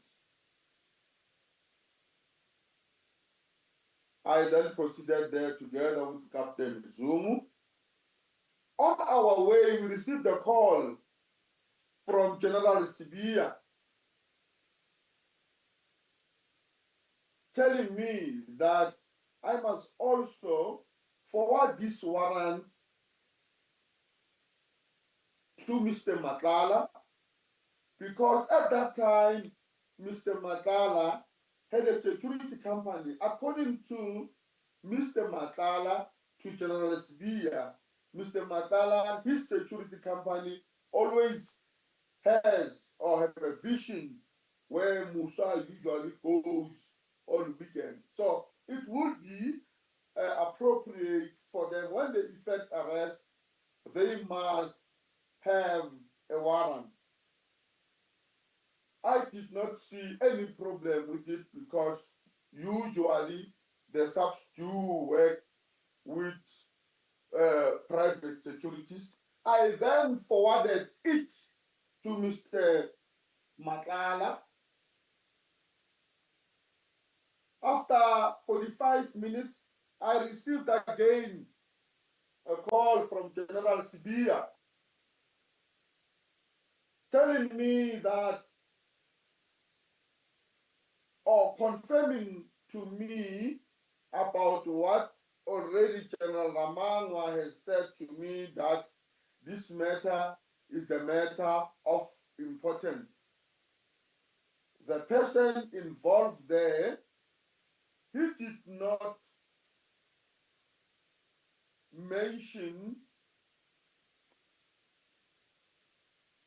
who it was, but he mentioned me that he's getting a pressure from the high office. High office, the office of the deputy minister, is getting a pressure from there. I then asked the deputy national commissioner, what is so important about this charge? Because according to me, there is no sense of agency. He said this guy insulted a member of parliament. He told me now the member that he created crime against is Mr. Fikile Mbalula, the secretary of the ANC. The other one is Mr. Z. So basically, they were the complainant. So this matter was putting him under pressure. That is the reason we had to leave everything and attend to it. Thank you, Commissioners.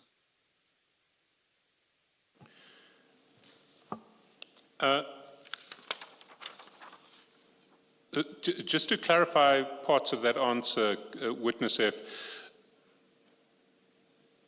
you said that the alleged insults were to Mr. Fikile Mbalula and then to Z. What is Z's surname? I don't know it, but it was Z.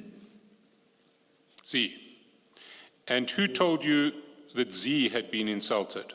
Was that General Sibia, if I understood you correctly? That's correct. So Z was of sufficient importance, together with Mr. Mbalula, to warrant this action against Mr. Musa Kaula. That's correct. And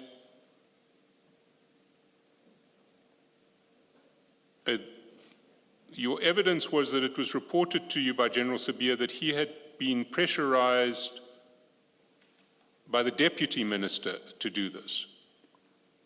That's correct. And who was the deputy minister at that stage who you understood to have pressurized General Sabia?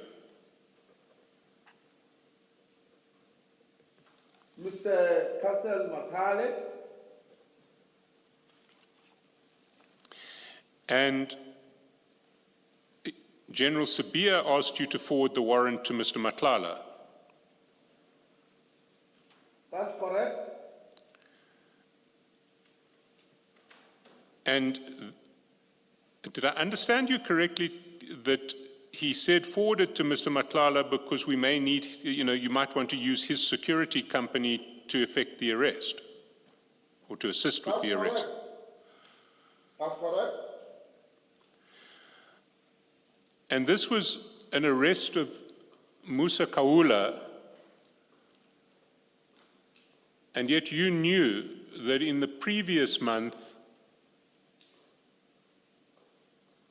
General Shibiri and Mr. Matlala had been speaking together about posts that Mr.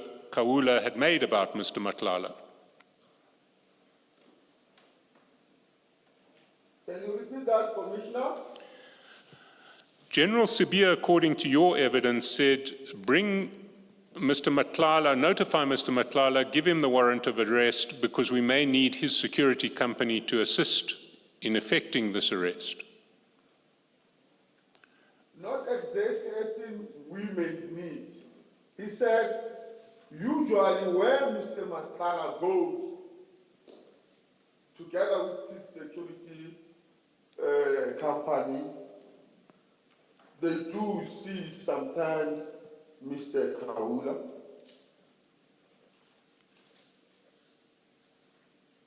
Sorry, can you just explain that? I'm not sure I'm understanding it correctly.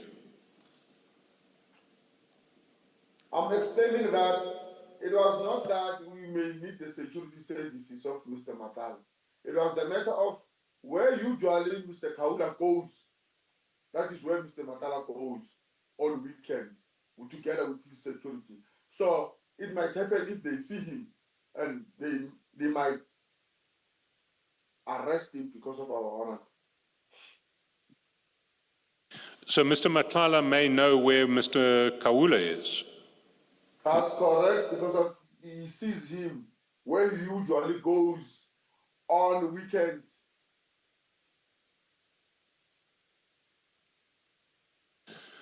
And Captain Zungu, who you managed to get hold of, is from the Hawks. Is that correct? At that time, he was still at the Hawks. You see, it does seem, Mr. Kaula is a blogger. Do you know that? I don't know. Does Mr. Kaula present a physical threat to anybody that you're aware of?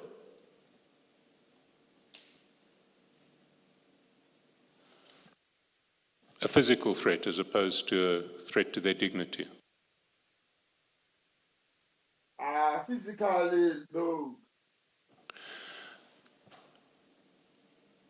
Because it does seem a bit of an overreaction to arrive to arrest a blogger by engaging the Hawks, calling a detective who's out riding on the weekend to go and do it immediately, to drop his bike and come and do it. Did you not think that this was a bit excessive?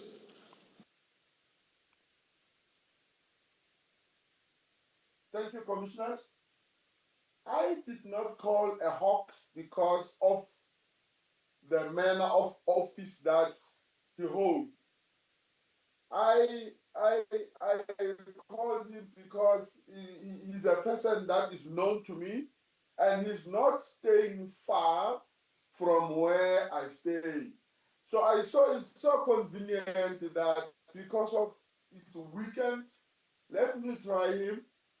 He might be available. Indeed, he was available. That is when and how we went there. 2, in the matter of calling a police official on a Saturday, I did not see it like that. I just took the instruction as it came, and I did not see any problem about that because I knew that there were matters that were investigated with relations to this, the person mentioned above. Ms. Chaskasen, can Thank I you, steal your Commissioner. 2 minutes? Sorry, are you finished, Witness F? I apologize for interrupting you. Are you finished with your answer? I'm finished, Commissioner. Thank you. I'm finished, Commissioner. Yes. Did you eventually share this warrant with Mr. Matlala? That's correct, Commissioner. And what did you say to him when you shared this warrant with him? What was the message that you gave him about this warrant? I did not say anything. I just sent that warrant. The reason I was driving, but that is not an excuse. But when I see my charts here, together with Mr. Matala, he did not even ask what is this warrant about. So I assume that he acknowledged that what is this warrant all about. You see, Because we responded by saying, that's what troubles me, Witness F, because I had understood you to be saying General Sibia said to you, he's aware that Mr. Kaula usually frequents places where Mr. Matlala might see him, and therefore there's a need to involve Mr. Matlala because he might assist in locating Mr. Kaula. So if that's not the message you gave to Mr. Matlala, then what was the purpose of sharing this warrant with Mr. Matlala?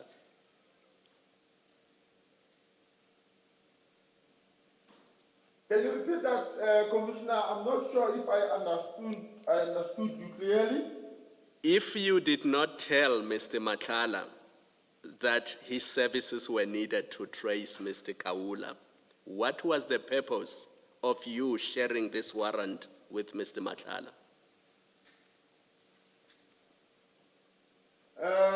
Thank you, Mr. 'Mr. Commissioners. I did not say that I was going to trace Mr. Kaula. I just took the instruction as it came, and when I see my charts here, together with Mr. Matala, he did not even ask what is this warrant about. So I assume that he acknowledged that what is this warrant all about. I communicated with Mr. Matlala. I said I was told to forward him this because of he usually sees Mr. Kaola where he usually goes. So I did not see any problem with that. Then I forwarded to him. Because it does appear to me that if you did not tell him why you were forwarding this to him, it does appear to me that you simply gave it to him to show him that you are dealing with somebody who has been problematic to him.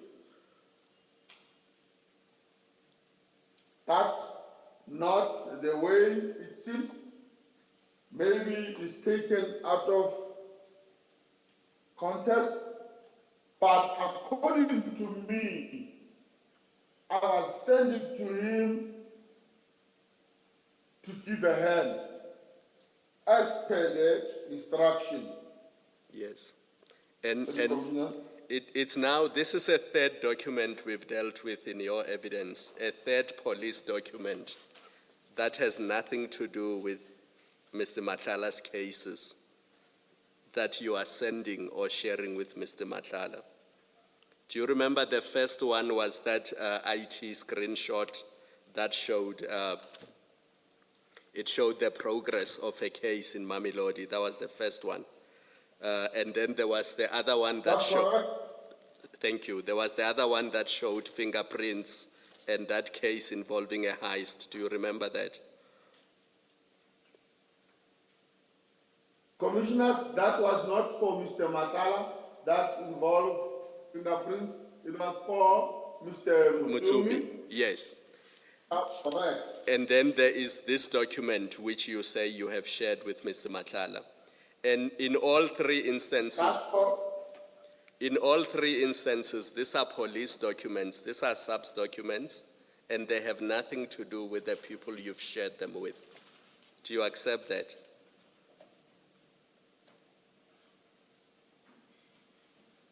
Thank you, Commissioners.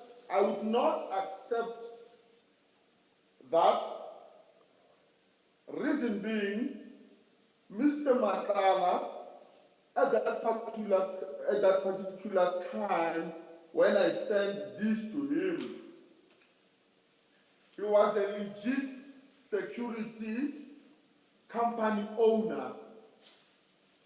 Therefore, I did not see any problem because SAPS is got a relationship with private security companies.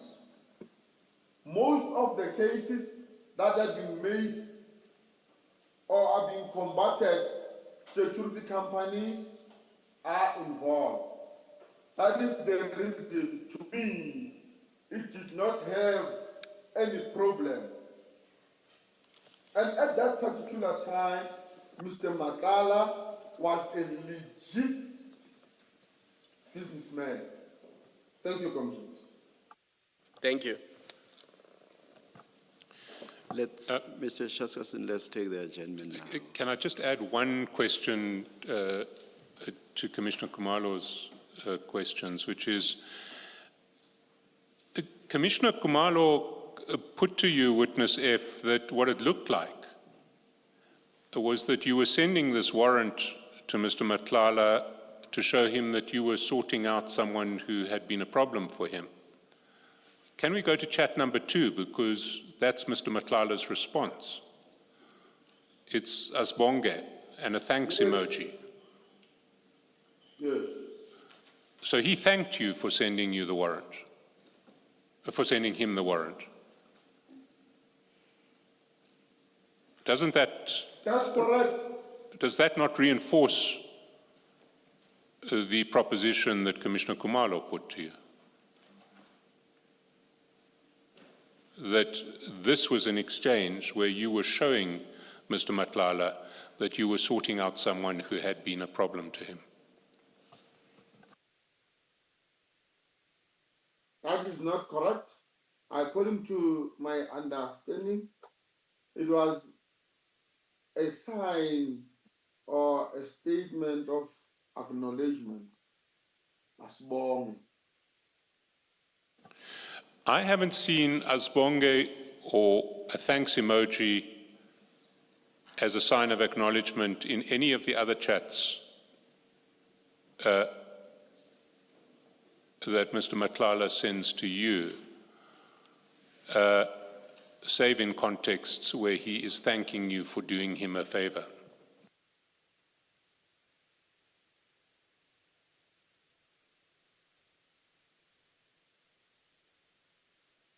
Do you have any comment on that? No comment? Let me just follow up on this. Witness F, you say you just sent this warrant of arrest to Mr. Matlala and you didn't speak to him. Did I hear you correctly? That's correct. So what would he have known, how would he have known what to do with it? Because on the face of it, it doesn't contain an address of where Mr. Kaula is. And it doesn't say when you are going to be doing this operation of arresting him. So if you just send him the warrant and you did not speak to him, how could that have assisted you? Because you say you sent it to him because you were told to send it so that he can assist you to identify Mr. Kaula, and you also tell us that you know that the SAPS works with security companies to effect arrests. How do you expect him to have known if you hadn't spoken to him? I expect him maybe might have heard what? From General Sibia. Might have heard what from General Sibia? That I am going to send him a warrant. No, but you were instructed on your evidence. You were instructed by General Sibia, according to you, to send the warrant to Mr. Matlala. And you're telling us all you did was send the warrant and didn't speak to him. How would he have known where you are going, what address you are going to try and find Mr. Kaula, if you didn't speak to him? And how would he have known you are in fact going now to go in, at that time to go and arrest Ms. Kaula? Okay, thank you, Commissioners. I sent this to Mr. Matlala. I did not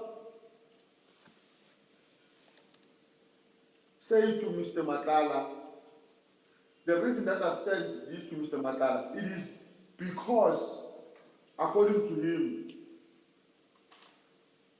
he sees Mr. Kaula usually where he goes. So why were you, no, sorry, Witness F, let's not waste time.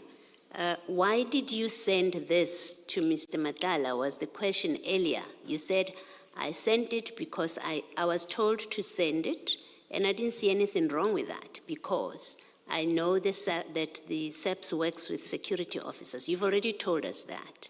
But you've also told us that you did not speak to Mr. Matlala, you just sent this. So I'm asking the simple question, how would he have known where you are going and when you are going to try and find Mr. Kaula so that he can come and help you, assist you at that place? How would Mr. Matlala have known that if you didn't speak to him?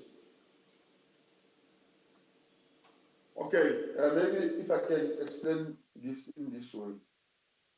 We are going to arrest, or we are going to the set venue where we are going to locate Mr. Kaula.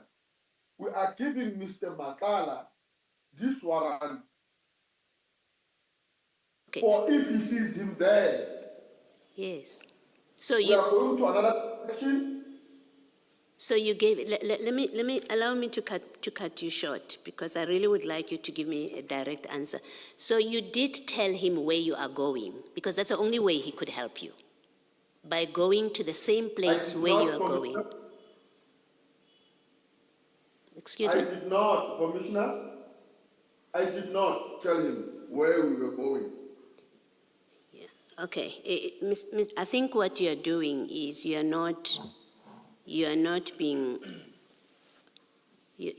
candid with us, because it doesn't make sense that you would give him a warrant of arrest which doesn't have an address, and you don't tell him where you are going, where he's going to assist you. It just doesn't make sense. It doesn't work that way. So, again, I want to put to you that you are not being truthful with us about a conversation that you had with Mr. Madlanga. You must have had a conversation with him. That's my view on this. Thank you. Thank you, Mr. Chaskowski. Thank you, Chair.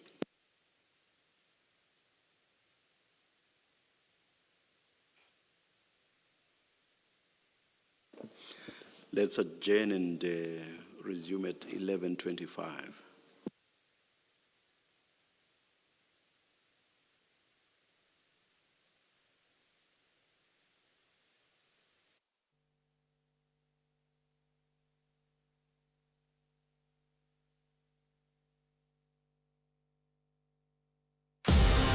The Glamour Boys want to raise a poster written "Amakhosi ajabulile," but the Green Eagles say they enjoy flying with 3 points.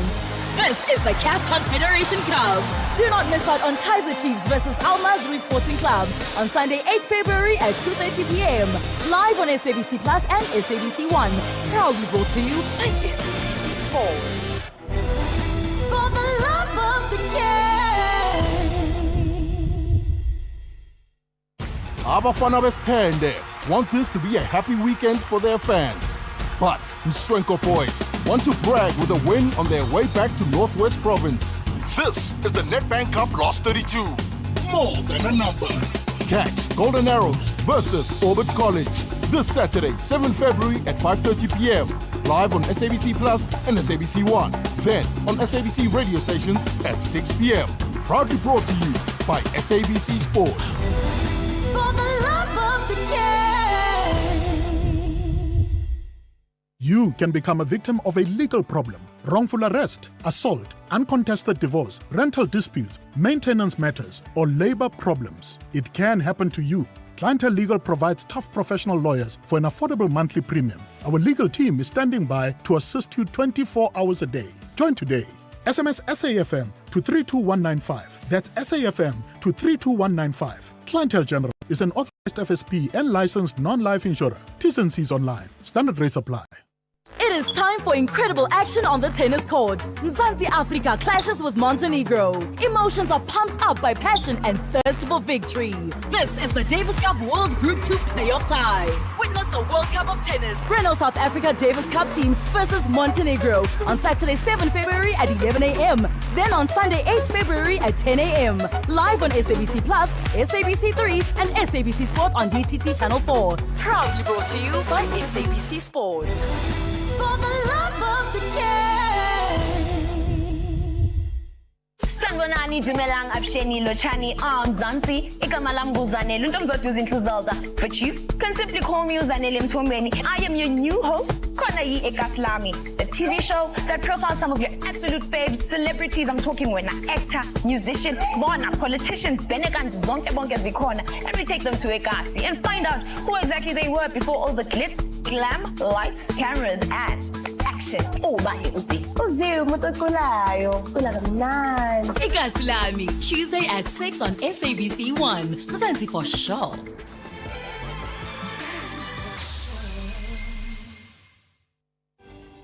Whether it is a CCMA referral, problems with a mechanic, unfair blacklisting, or an uncontested divorce, Clientele Legal offers professional legal services to all South Africans. Our plans are affordable, and you receive up to 745,000 Rand worth of legal services per year. We cover civil, criminal, and labor-related matters. Our nationwide legal teams are standing by to support you 24 hours a day. Plus, all plans include a 5,000 Rand bail benefit. Join today. SMS SAFM to 32195. That's SAFM to 32195. Clientele General is an authorized FSP and licensed non-life insurer. T's and C's online. Standard rates apply.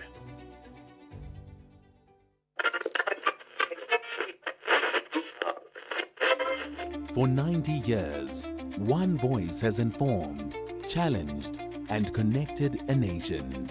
SAFM, South Africa's national English public radio station.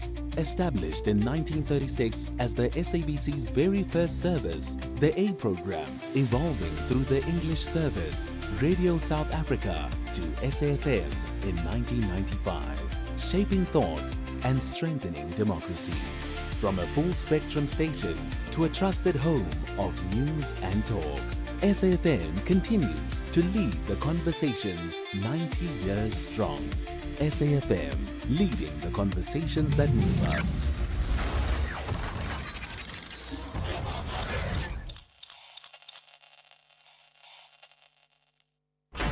Stay tuned to SAFM, coming up.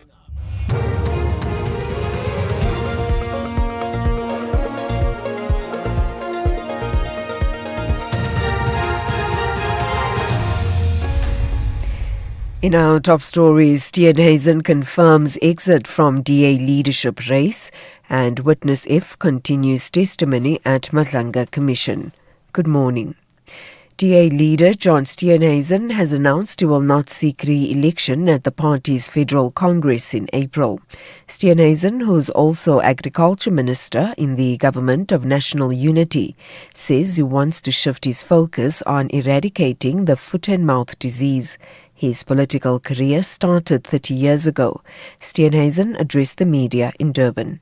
I today announced that I will not seek re-election for a third term as the DA federal leader at the party's upcoming Federal Congress. And I do so with a full heart, knowing that I've accomplished my DA moonshot mission and that my work in government now requires me to similarly pour my heart and soul and all of my energies into defeating foot and mouth disease. I also do so in the knowledge that I, in April, will hand over the reins to a fundamentally healthier party than the one that I inherited. The Madlanga Commission of Inquiry in Pretoria has resumed its hearings with Witness F still giving testimony remotely. He explained the relationship between suspended Deputy National Police Commissioner Shedrick Sibiya and alleged criminal cartel kingpin Fuzimuzi Kat Matlala. Witness F says he wants to become the go-between for Matlala and Sibiya. Sometime around 2023, December, General Spear called me to his office. On my arrival there, he said, there is someone downstairs. Can you go and collect him? On my arrival, I found someone whom was known to me. Now, that was Mr. Kat Matlala. I then asked him, hey, what are you doing here? He said, I'm here to see General Sibiya. I've won a tender with South African Police Services. Frustrated residents of Ivory Park in Midrand, Johannesburg have called for immediate government intervention following a 7-day water supply disruption. This after a major leak was discovered on the main reservoir at Klipfontein that supplies water to Midrand and surrounding areas. Yesterday, some residents took to the streets over persistent water outages. They've threatened to stop paying their municipal rates if it continues. This concerned resident says they've been robbed of a basic need. Well, most of us, I don't think, are able to go to work. I had to ask just to come here and get some water from my bosses. So I feel like it has truly disrupted our lives, and the fact that we don't even have water and no clarity of when we're receiving that water back, it's been just a mess. The University of Johannesburg is looking to revolutionize the housing sector with technology, which makes it possible to build a home in less than a day.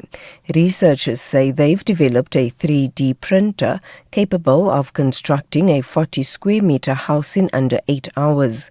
UJ's Dr. Jeffrey Maji says the project is a partnership with the Department of Science, Technology and Innovation, whose aim is to fast-track the delivery of housing. He was speaking at the Innovative Building Technology Summit in Nasdaq, Johannesburg. The technology uses cementitious material, and we are also exploring other advanced technologies, advanced materials such as hemp, such as clay, such as Eskom ash as a substitute of cement. in order to fast track the delivery of houses. So what it does, we are able to actually print or build a 40 square meter house in less than 8 hours.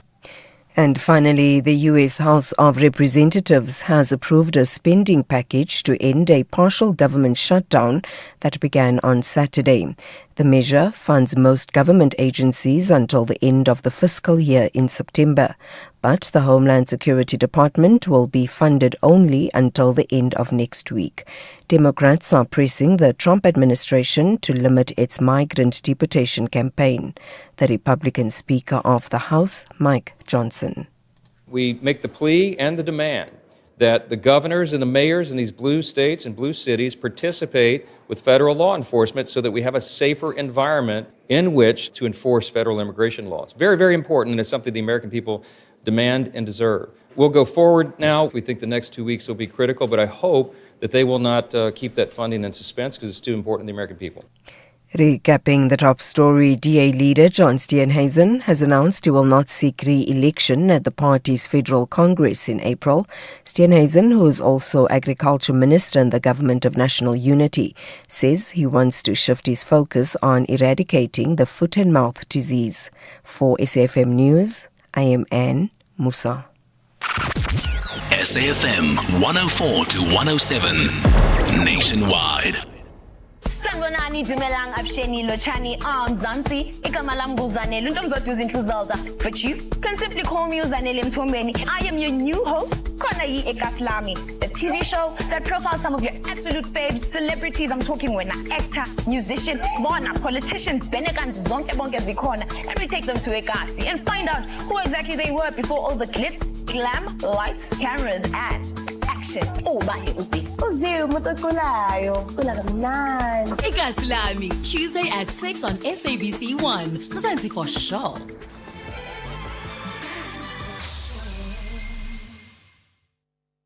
There are routines we all love.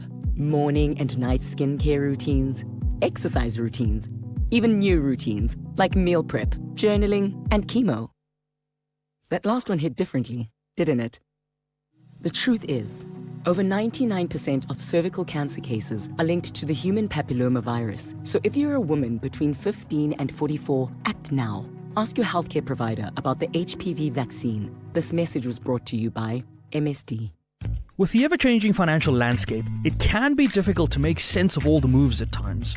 Join me, Jimmy Moyaha, on the SAFM Market Update with MoneyWeb, Mondays to Thursdays, 6 to 7 p.m, as we break down the key market trends, top financial stories, and smart investment insights, all in one place. It's everything you need to stay financially informed and ahead of the curve. Batao Batamane plan to enter the battlefield with Limpopo Heat. Meanwhile, as a Minyamangenkani, Party, Yonkindao, Iparapara, Yaphumelela. This is the Nedbank Cup Last 32. More than a number. Catch Chakuma Chamatibandera FC versus Orlando Pirates this Saturday, 7 February at 2:30 p.m. Live on SABC Plus and SABC 1. Then on SABC radio stations at 3 p.m. Proudly brought to you by SABC Sport.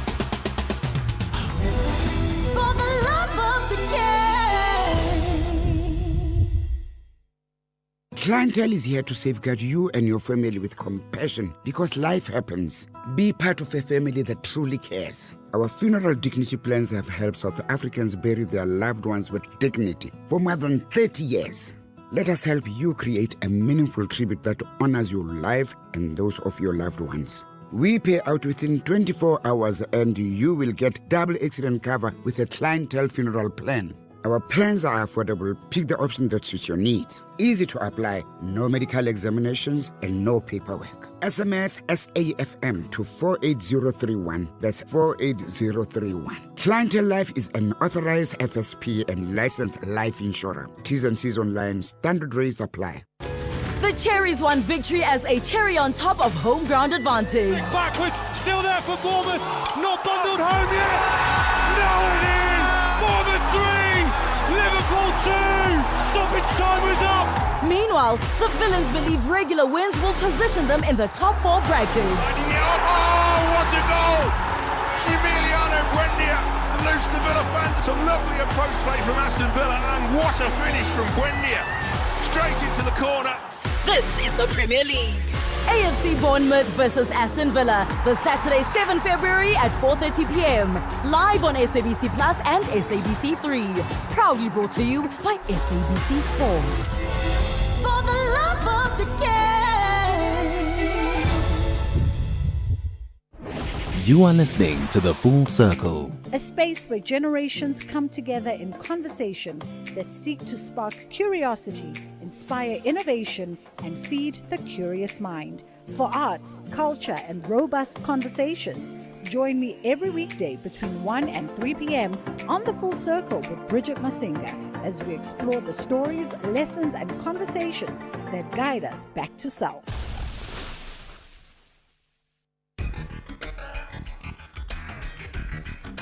The Talking Point with Kathy Motlatlana. Weekdays, 9 a.m. till midday.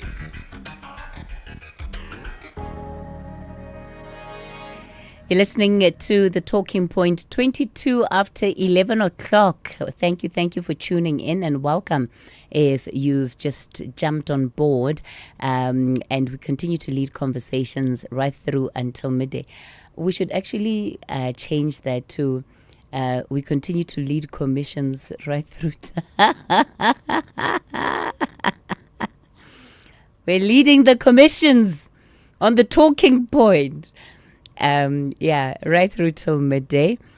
The Madlanga Commission of Inquiry has taken its tea break, so we are expecting that they will be back soon.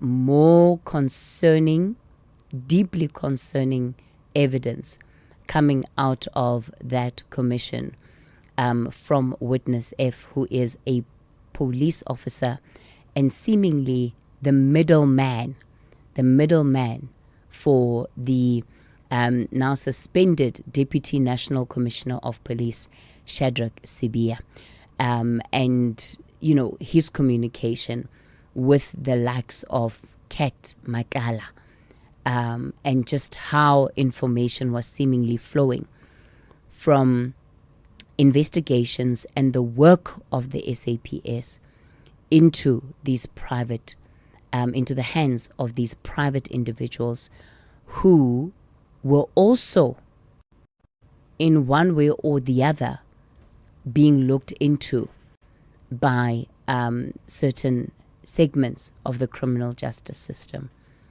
That is what is most disconcerting here. So let's take one or two of your WhatsApp voice notes, and then we're back with Witness F at the Madlanga Commission of Inquiry. Good morning, Kathy, and good morning to SAFM listeners.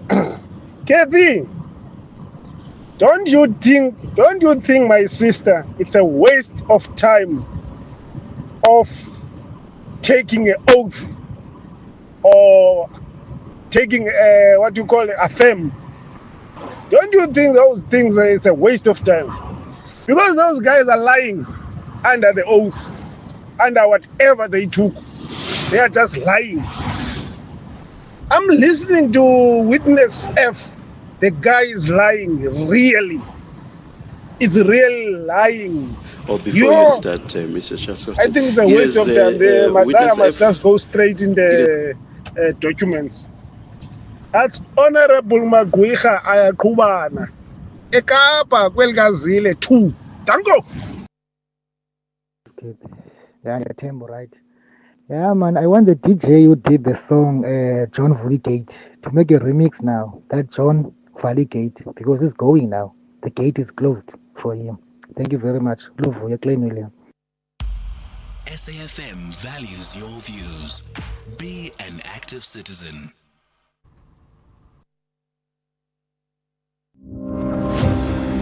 You are listening to the Madlanga Commission, live on SAFM. Get out until 4 instead of the 6 I mentioned yesterday. Witness F, how's that?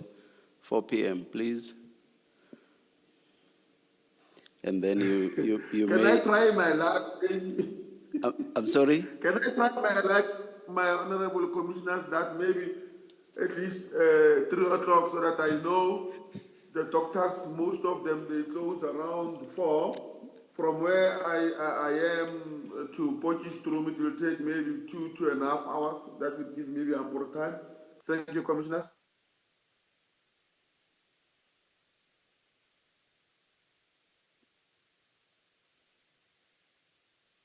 Is that in order, Mr. Shaskelson, Mr. Ngwato?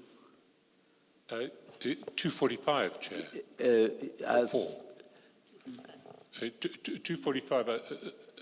I don't think we are going to finish this witness today. I think yes. if he needs to get to a doctor, I think we should accommodate him.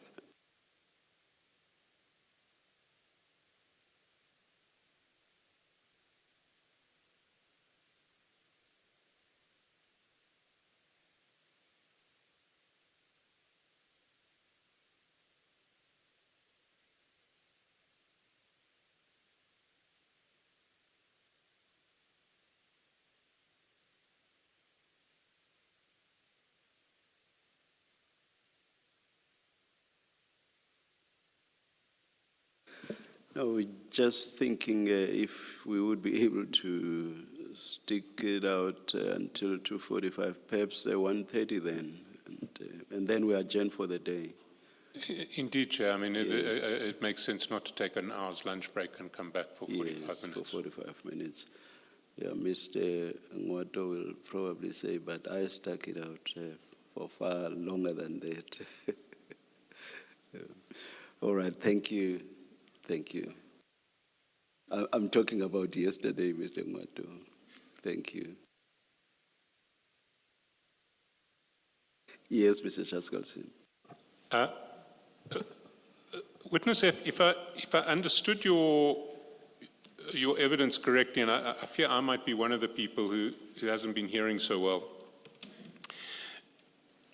did I understand that you were out on a private ride on the weekend, and then you got this call that you had to come and bring your bike back, pick up a car, and go and effect the arrest of Mr. Kaula? That's correct, Commissioner.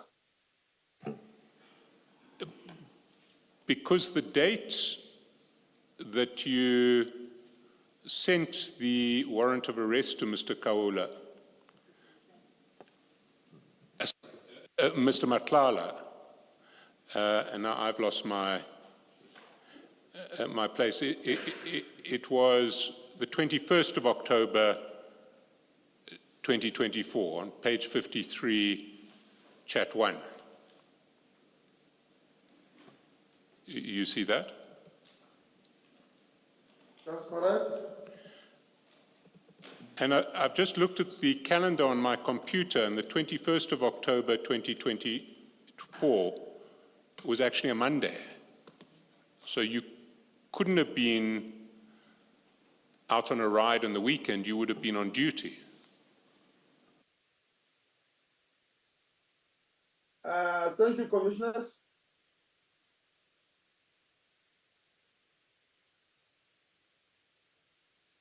It was on the weekend.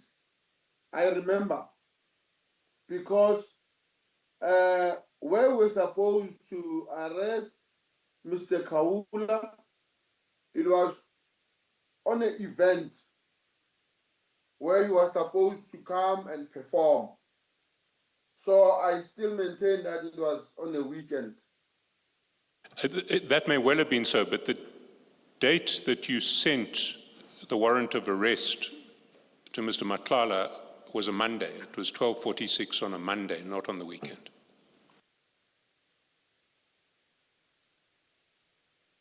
So if indeed you were asked urgently to cancel your ride and pick up a state car to go and arrest Mr. Kumalo on a weekend, Mr. Kaula. Mr. Kaula, I'm sorry.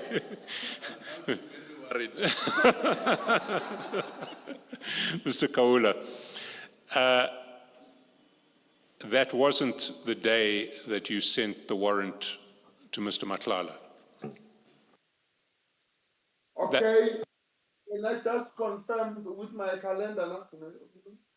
Can I just confirm with my calendar now? So that I must give a clearer explanation with that effect.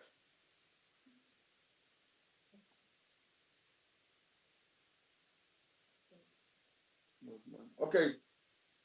Thank you, commissioners.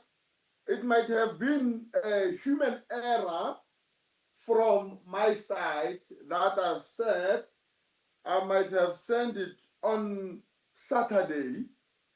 Meanwhile, I sent it on Monday. But I confirm that during that operation, it was on a Saturday. So I might have maybe mistakenly said I sent it immediately. But if the operation was on a Saturday, there would be no point sending a copy of the warrant of arrest to Mr. Matlala on the Monday if you intended to send it to him so that he could assist on the operation.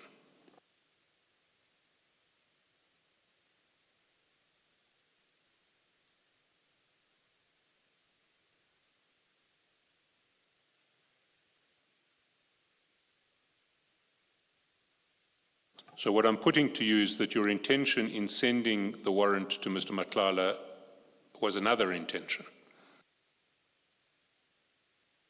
a different intention.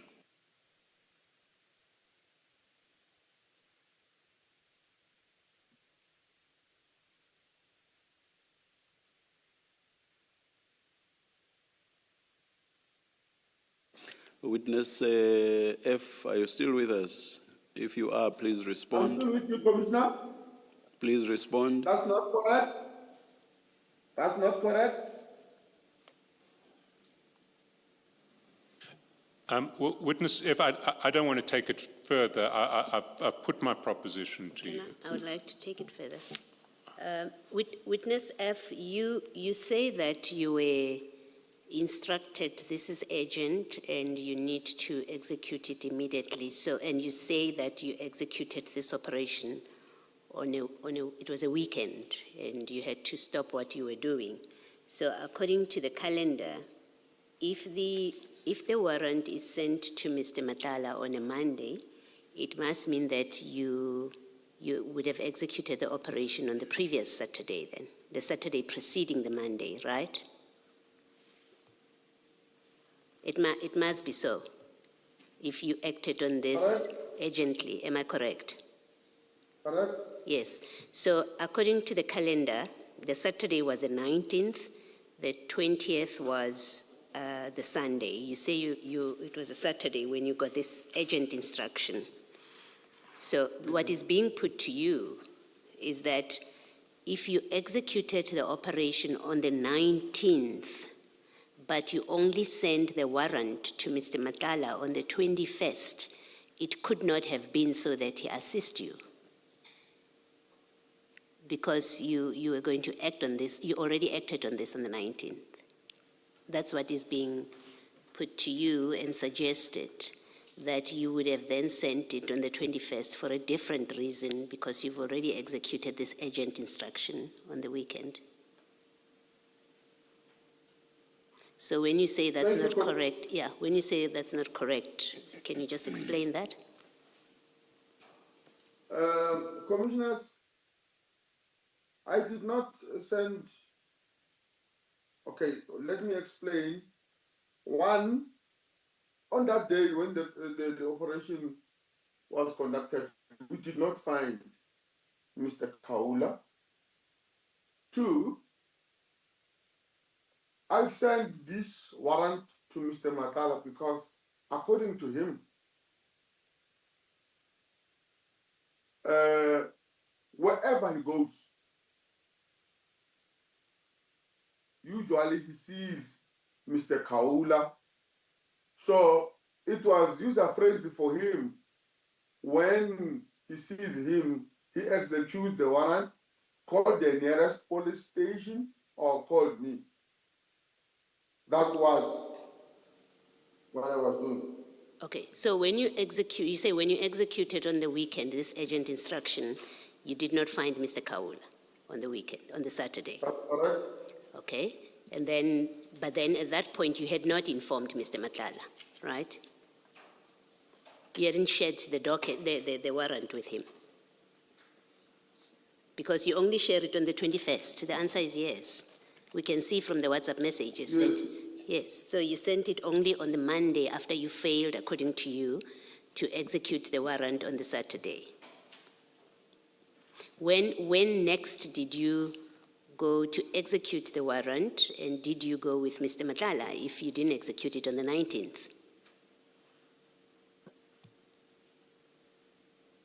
I did not execute the warrant with Mr. Matlala. The warrant was executed in KZN by other policemen there. Okay. So Mr. Matlala never got to give you the assistance that you say you were seeking from him in the execution of this warrant? It never happened? That's correct, Commissioners. Okay, let me just stop it there. That's correct, Commissioner. Okay. Now, this Sergeant Zungu, it's someone, I think you explained that you know him, I think he's close to you. How did you describe him? Why him?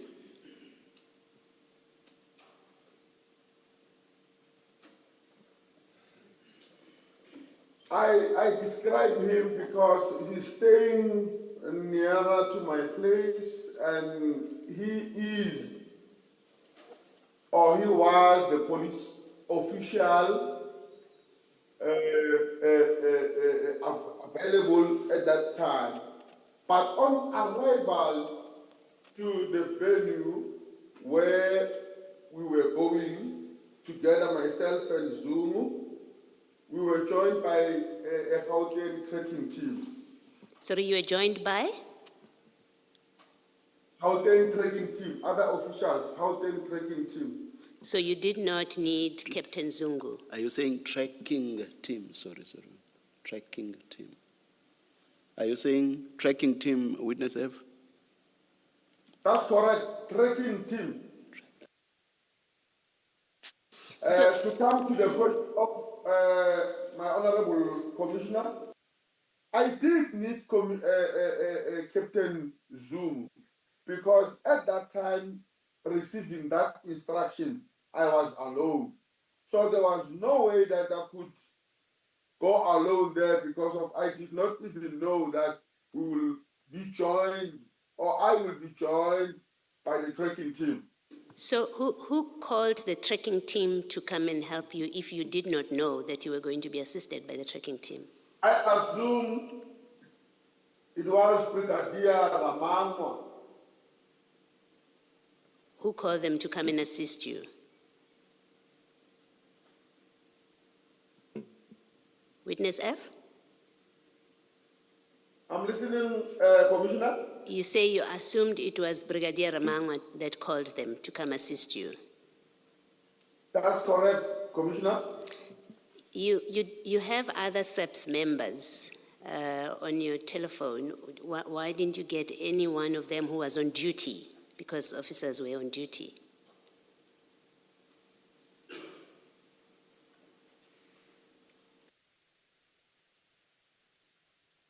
I don't understand your question, Commissioner. My question is, it's a Saturday, or whenever you got this warrant, there are SAPS officers on duty always. Why did you not call them instead of calling a member of the Hawks to come and assist you?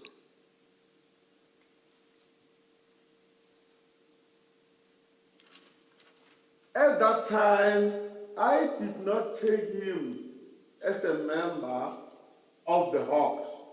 I was just taking him as a colleague who was within my vicinity of residence at that time. Okay. And what is the name of Captain Zungu? The first name? Of this Captain Zungu?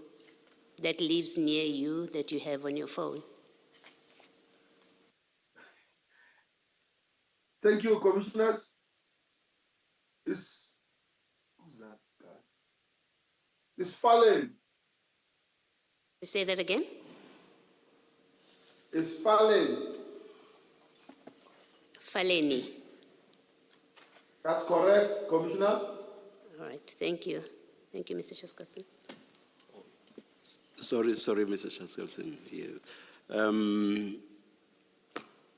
Witness F, so it's clear from what you've said thus far that as at Saturday, is it, you already had the warrant in your hand,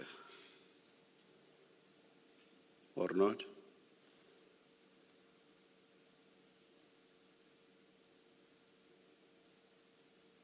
It was sent telephonically to me, Commissioner.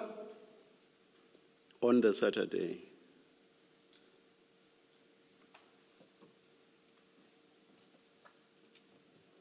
Yes, Commissioner. Now I want you to have a look, and the warrant was issued by a magistrate, correct? Yes, Commissioner.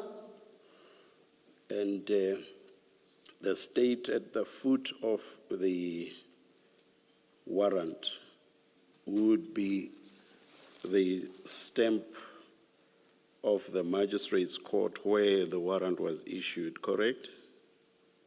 That's correct. And please read out the date on the date stamp there. It's the 21. Which month and which year? The 10th, 2024. 21 October 2024. And that's the date. That's correct. Yes, and that's the date Mr. Shaskalson said was a Monday, correct? That's correct. So you could not already have had this warrant as at Saturday, correct? That's correct, Commissioners. All right. I will move on and ask this. We have, or rather you had a Hawks officer, you had the Gauteng tracking team. What risk or danger did Mr. Kaula pose? Why did you need all these people to effect an arrest? Thank you, Commissioners. According to me, because I've communicated prior to Brigadier Ramangwa that I don't have manpower or crew at that time. So I assume that he phoned the tracking team because the tracking team was user-friendly to him. Most of the cases he was using the tracking team. So I assume that he sent the tracking team there because according to him, I was going alone because of this is what I said to him that I don't have any crew. However, when I found Captain Zulu, I did not go back to Brigadier Ramangwa and inform him that I found the crew. All right, so I assume... Oh, please continue, please finish. I assume that he sent that tracking team because he was of the opinion that I was still alone. Well, I will suggest to you that you are being untruthful for two reasons. One, you could not have needed the assistance of Mr. Matlala's entity if there was already someone from the Hawks and also the Gauteng tracking team to assist in effecting the arrest. So it just didn't make sense at all to also require Mr. Matlala's firm or entity to assist you. That's the first reason. The second reason is that this warrant was issued on 21 October 2024. So you did not have it over the weekend when you say you wanted Mr. Madlanga to assist you in effecting the arrest. You are simply being untruthful. What's your comment? Thank you, commissioners. Maybe is the way I put it that makes it sound a bit cocky or skewed, or it might be maybe the language barrier. I'm subjected to be. I don't know how to put it in a better way. I did not send this warrant, Commissioner, to Mr. Madlanga to help me on that day. I sent this warrant to Mr. Madlanga for him, wherever he sees Mr. Kaula, he must effect the arrest. All right. Assistance, my point still stands, even if the nature of the assistance was what you say it was. My point still stands, especially with regard to the days, the Saturday and the Monday. My point still stands. Do you accept that?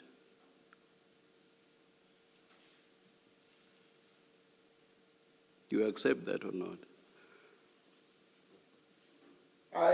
The commissioner is asking that I'm accepting that I've been untruthful or not. Yes, I'm saying you say that the arrest was meant to be effected on the Saturday. Am I correct? Which is what even disrupted your biking event. So I say you are being untruthful because this warrant was only issued on the Monday following the Saturday. So you could not have effected any arrest and using this warrant because it was simply not in existence. So that's why I'm saying you are being untruthful. It's a very simple point.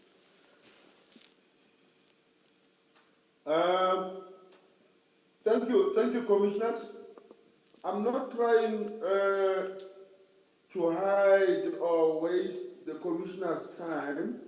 I think when I come across of something of this nature, of this warrant, I'll be in a very clear position to tell you on really what transpired, because I know I came across it in the same fact that is in my position. But I will check and confirm and come back to the commissioner. Not that I'm avoiding the question that is being true, or am I telling the truth or the lie? So can just reserve it, maybe put it aside for now. Then I'll communicate at the later stage when I find something to communicate about that. Yes, Mr. Chasolsi. Before you do that, you can just sit on this warrant. Witness F, you say that you send the warrant to Mr. Madlanga so that when he sees Mr. Kaula, he can arrest him because you were told they go to the same places, right? That's correct. All right. Is Mr. Madlanga a peace officer? No, he's not, commissioners. Okay, so this warrant instructs peace officers to arrest Mr. Kaula when they see him. On what basis would you have sent this to Mr. Madlanga with the expectation that he would arrest when he sees Mr. Kaula? Because this warrant doesn't authorize a civilian to do that.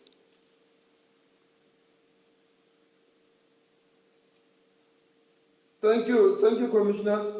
I'm sending him on the basis of when he sees him, he must just hold him there, a citizen arrest, then call the police and present such warrant to the police that, hey, I've arrested this person, here is the warrant. It was on those bases. Commissioners? You accept that this warrant itself that you send to him so that he arrests him when he sees him, you accept that on the face of it, this warrant does not authorize Mr. Matlala to arrest Mr. Kaula. And I can read it for you. Under the second part of it, in the second part of it, with the heading warrant of arrest, it says to all peace officers authorized to execute warrants of arrest. That's what the warrant says on the face of it. Can you accept that on the face of it, he doesn't have the authority because he's not a peace officer?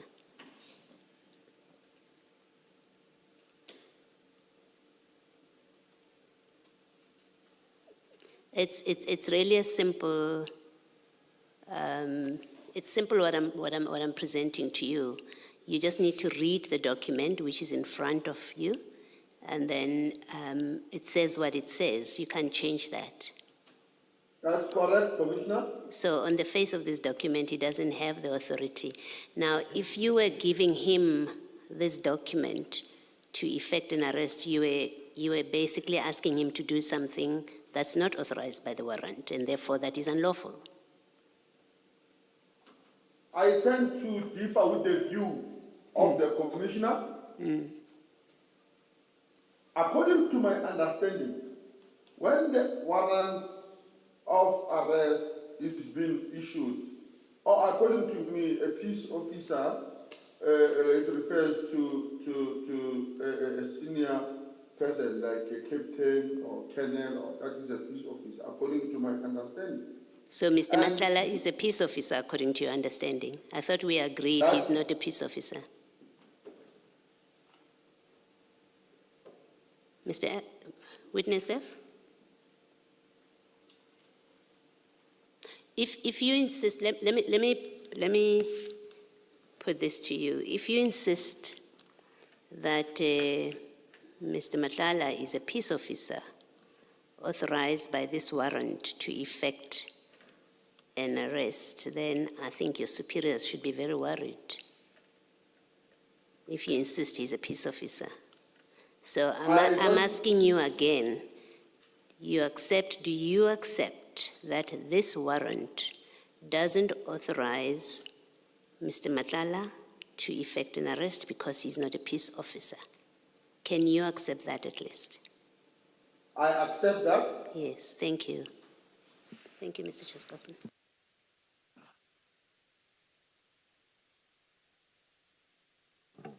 Now, earlier on when you were describing the pressure that you were put under in relation to the execution of this warrant, you mentioned that the Deputy Minister had pressurized General Sibiya because the two people who had allegedly been insulted by Musa Kaula were Fikile Mbulula and someone called Z. And you said that you didn't know Z's surname. You recall that? Yes, I recall. Have you ever communicated with Z?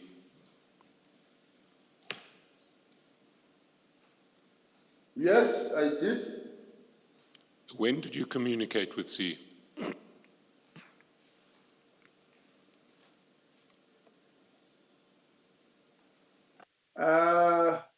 I'm not quite sure, but I do communicate with him. But you don't know his surname? That's correct. Can you give us a general description of who he is so that we can maybe suggest a surname to you? I don't know about that. What kind of description does the commission requires? Well, I'm trying to pin down who the Z is who had the political power to mobilize yourself on a weekend and a hawk to go and arrest Mr. Kaula?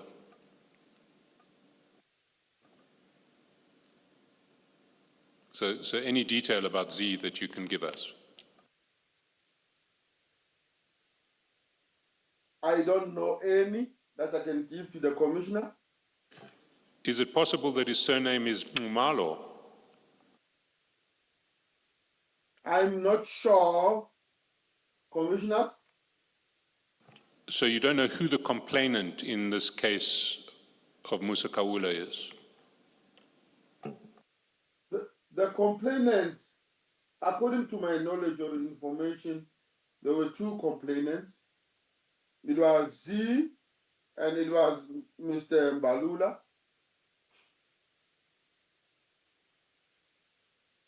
And in what context did you speak to Z?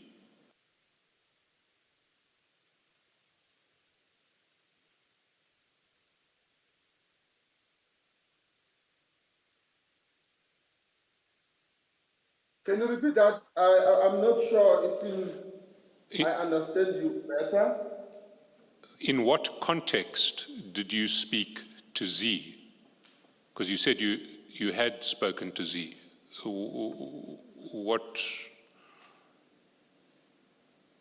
What was the situation that caused you to speak to Z? I know him. So you know him, but you don't know his... sorry, I apologize. Please continue. It's someone that I know.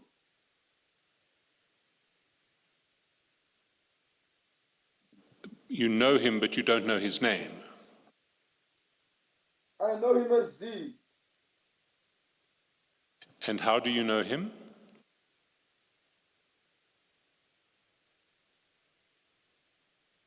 I know him as a businessman. And where did you meet him?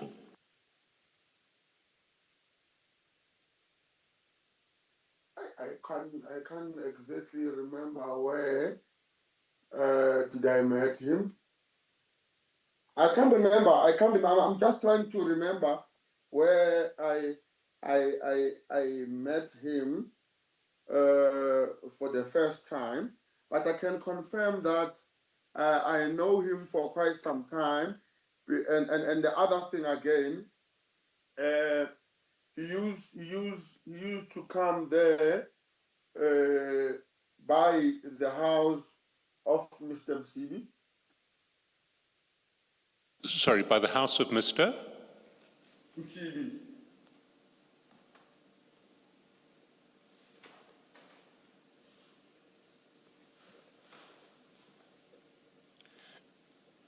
And do you have his phone number? That's correct. I'm not going to ask you to give it to us, but maybe you can give it to your attorney who can then give it to us.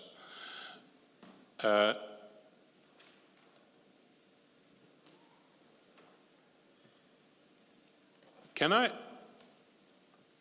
just in finishing this topic, take you to page 137?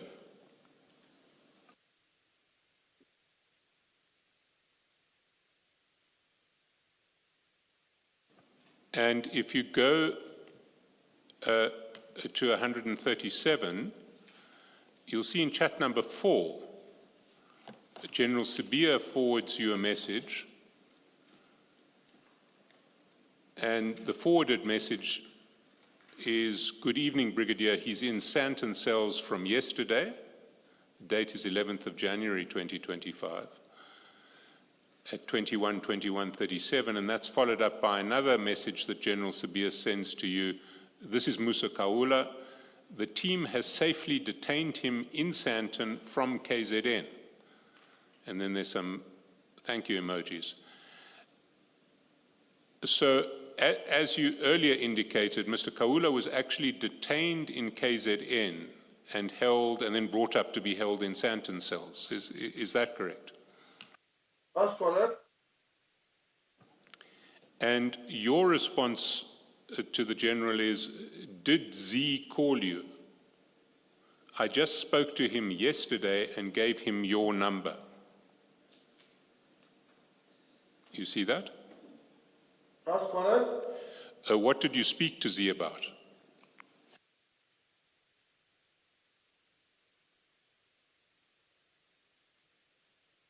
I can't remember clearly, Commissioner.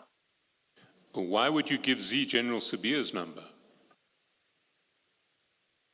He might have requested them.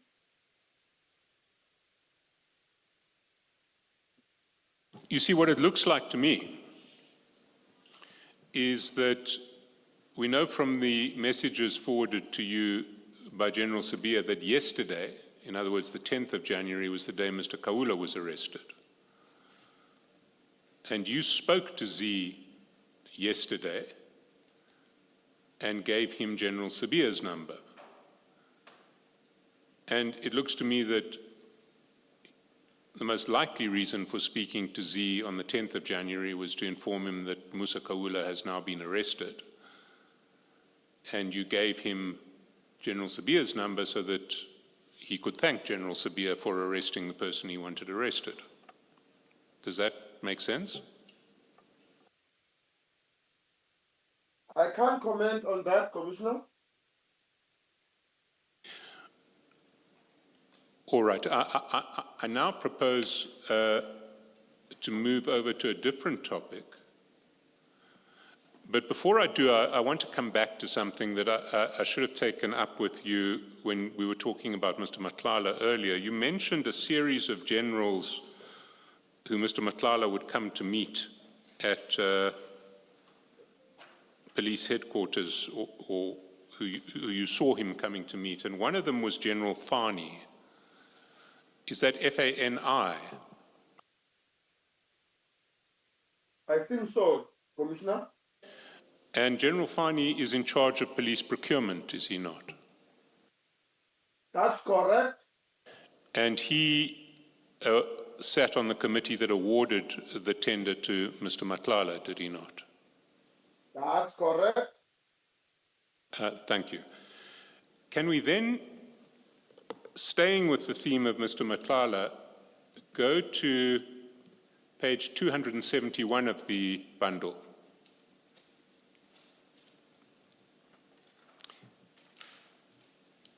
Do you have it? Yes, I have it. And there at the start of the page, General Sabia forwards to you a message that he has received from a journalist. And the message reads as follows. Hi, General. And sorry, the date is the 22nd of December 2024. The time is 12:50. The message reads, Hi, General. My apologies for the break in protocol and the direct approach, but it is an important matter, and trying to understand which spokesperson is on duty will only serve to delay us. I need to afford you right of response regarding a story which will be published tomorrow. It is based on an urgent court application brought by Vusimuzi Matlala and his company, Cat VIP Protection. Mr. Matlala names you in his court documents specifically that he was questioned on whether or not he knew you. He said he did, and that you gave permission organized that his X-ray machines be stored and used at the SAPS College. Important context is that his company, Medicare 24 Tswani District, recently was awarded a SAPS health services tender. Technically, court documents are protected speech, but I reach out to you anyway to see if you want to respond. Feel free to do so via the spokesperson. I can accommodate this up until 9 p.m. tonight. I'll also send you relevant excerpts of his court documents. So that comes from a journalist looking at the record of what was published when. I suspect that was Mr. Wicks, Jeff Wicks. I may be wrong. Yes. Oh, it was Jeff Wicks. Is that correct? Commissioner, so can I just get a confirmation of a page? I've got page 281. 271. 271. Now, that is forwarded to you by General Sabia, and he also forwards you the extract from the affidavit which the journalist has sent to him, and that you can find at the annexure bundle, page 133. And this is Mr. Matlala on oath in court, or in court papers.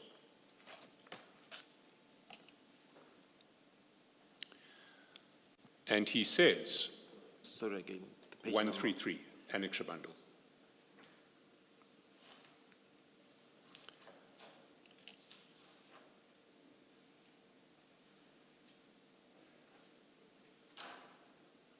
And he says at page 133, in the bedroom, the police officer started to question me, asking who I knew in the police service, to which I answered that I know a lot of officers as they are my clients. The police officers then asked me if I know General Khan or General Sabir, to which I answered that I know General Sabir, as he gave me permission to use the hospital at SAPS College, Pretoria West, to conduct the medicals of the new recruits. So that was what Mr. Matlala had said in his affidavit. And Mr. Wicks, or we assume it was Mr. Wicks, was asking for for General Sabir's comment on that. General Sabir forwards that to you. Why would he forward it to you?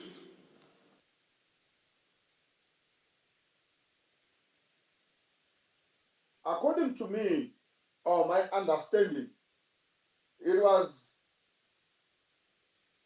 meant for me to forward it to Kat Matlala. But why would you forward it to Kat Matlala? General Sabir knew that that was what Kat Matlala had said under oath in court papers. Why would it be necessary to forward it to Kat Matlala? The journalist wasn't asking for Kat Matlala's response, he was asking for General Sabir's response.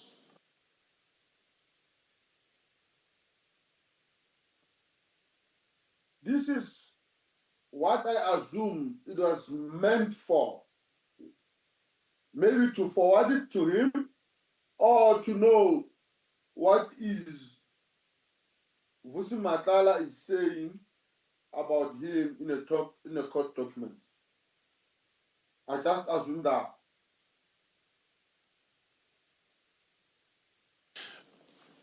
You see, your response to it was to send 3 thinking face emojis back to General Sabir, and that suggests to me that what you were saying is, how are we going to respond to this? How are we going to deal with this?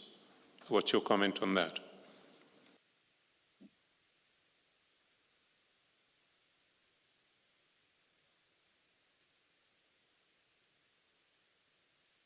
You'll see those thinking face emojis at chat number 3 at 1302. That's correct.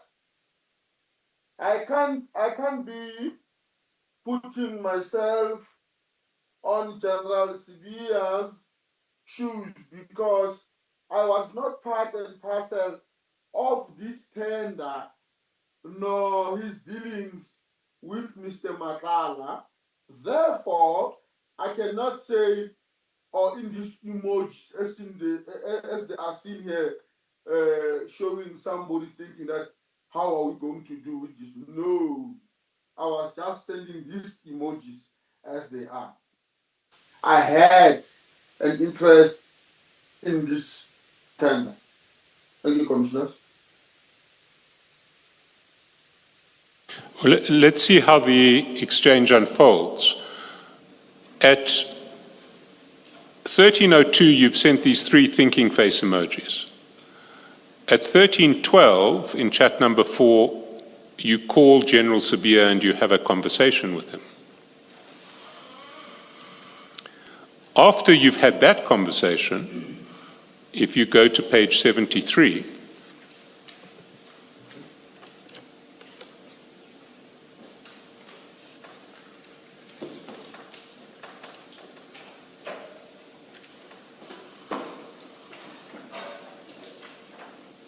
Annexures, Mr. Chair. no, the same evidence bundle, but this is now the Kat Matlala chats.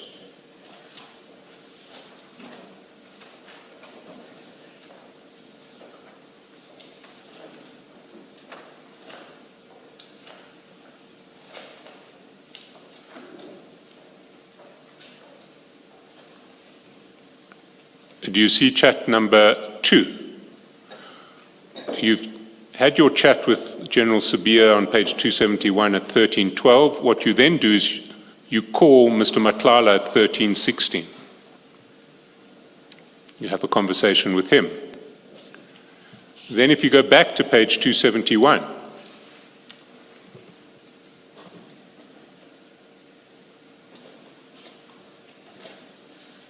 at 13:22, you have another conversation with General Sibiya. Then let's go back to page 73. At chat number 3, 13:25, you call Mr. Matlala again.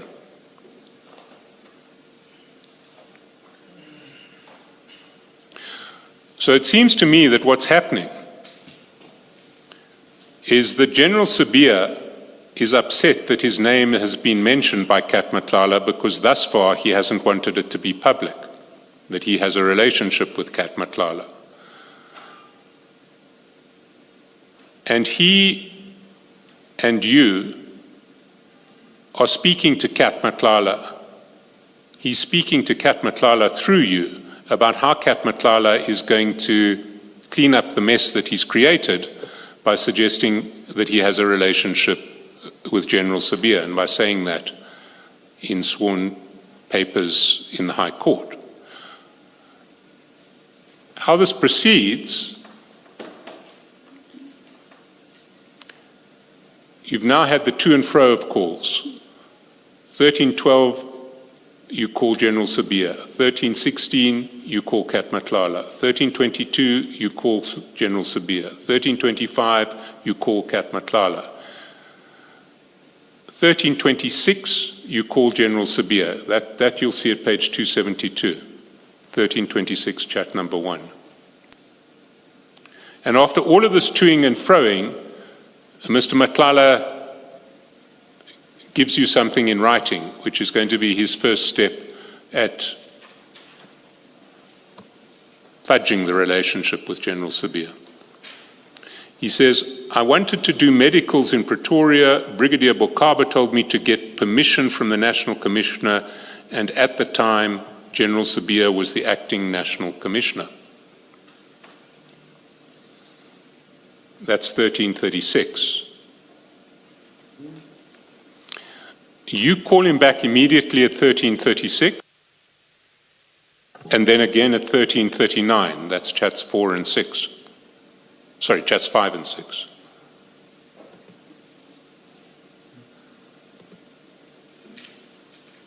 Then at 1523, he messages you, can you take a call? At 1836, he tries calling you again. He calls you again. Witness F, you confirm all of these chats, eh? I confirm, Commissioners. And then over the page, page 74, he forwards you an article, not an article, he forwards you a message that he has sent to his attorneys in an effort to clean up the mess that he created with his first statement disclosing a relationship with General Sibiya.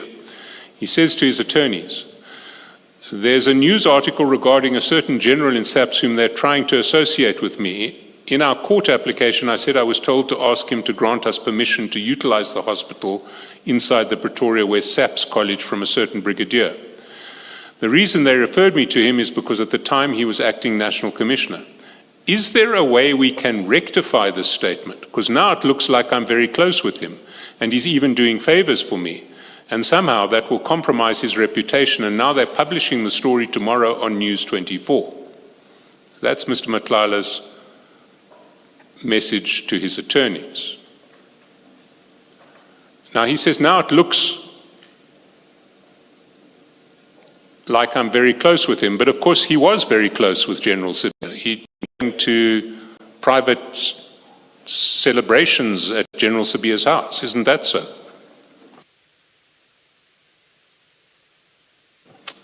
This is the 22nd of December 2024 that he writes this to his attorneys. You'll recall that the function that he attended with yourself and General Shibiri and the Thanksgiving celebration was, I think it was September 2024, 3 months previously.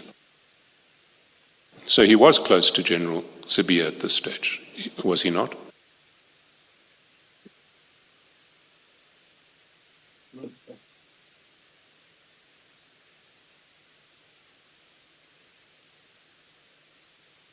Witness F, please respond.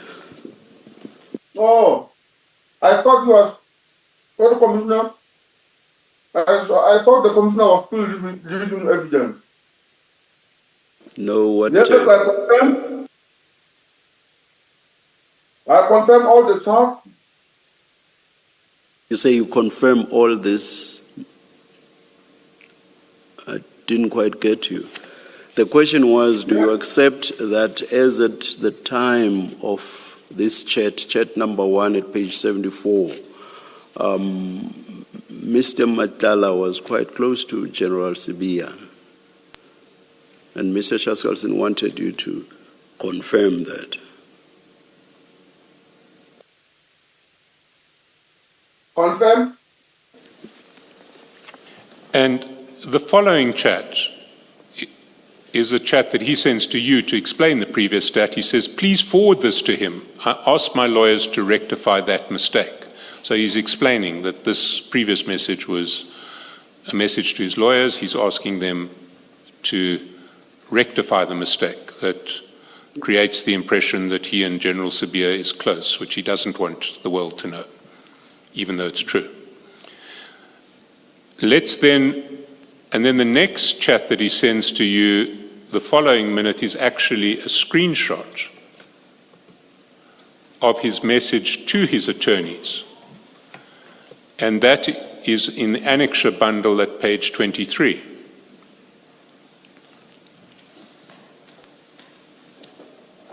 And the attorney, if we go to annexure bundle 23,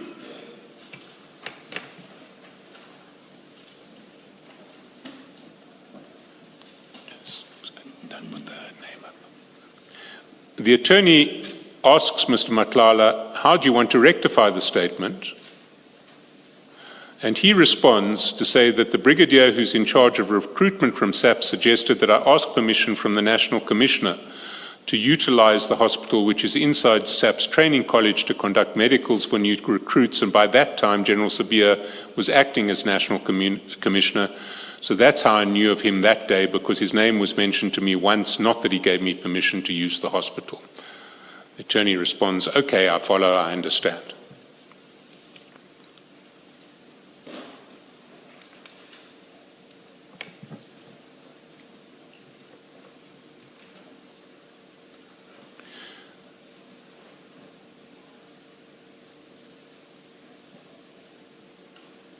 Then,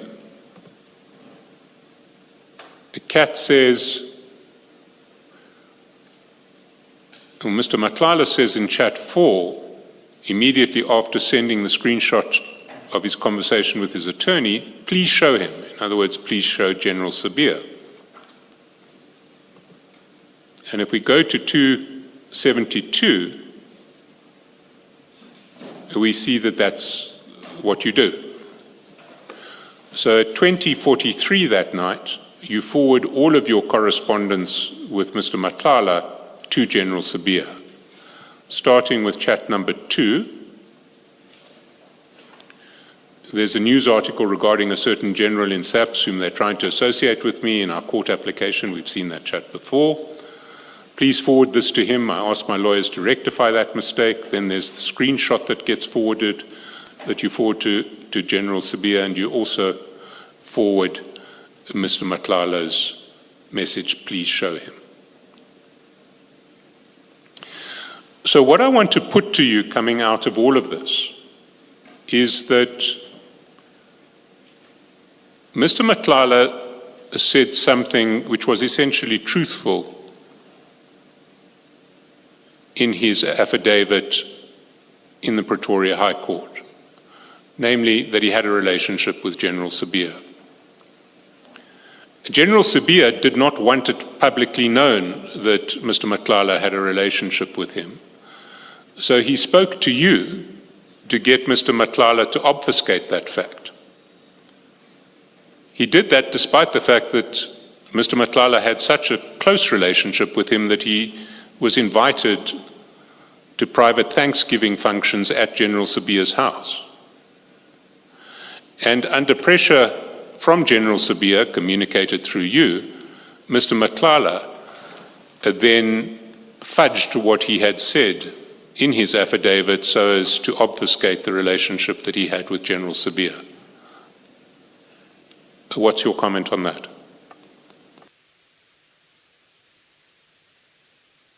I agree. Can we then go back to page 74? Because what we then see is Mr. Matlala's follow-up. The very next day, and indeed the next message that he sends to you is chat number 5. And he says, please send picture of the card back and front. That's at 1811.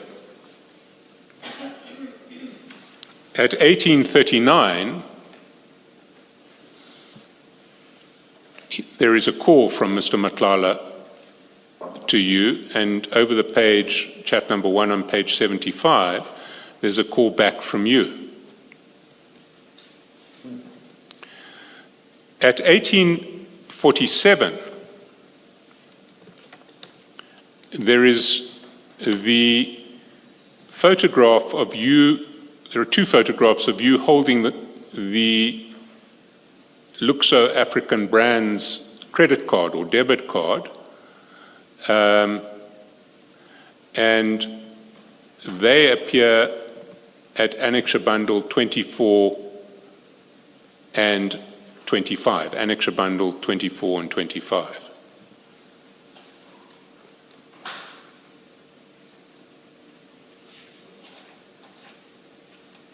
Do you see them at Annexure Bundle 24 and 25? I see it, Commissioners. And these Luxo African Brand Investments is a company of Mr. Matlala, and the card is a card issued in Mr. Matlala's name.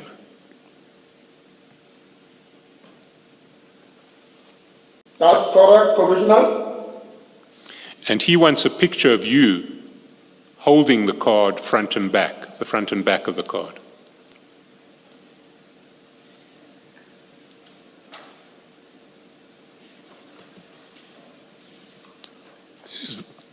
Do you confirm that that was his requirement of you? He wanted a picture of the card front and back. I confirm, Commissioners.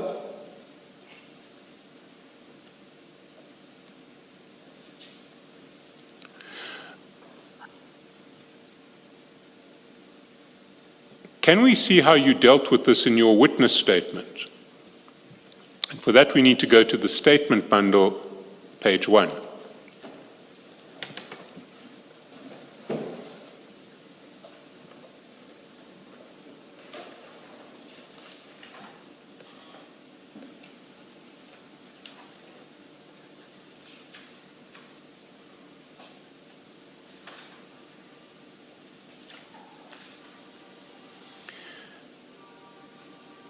There you say,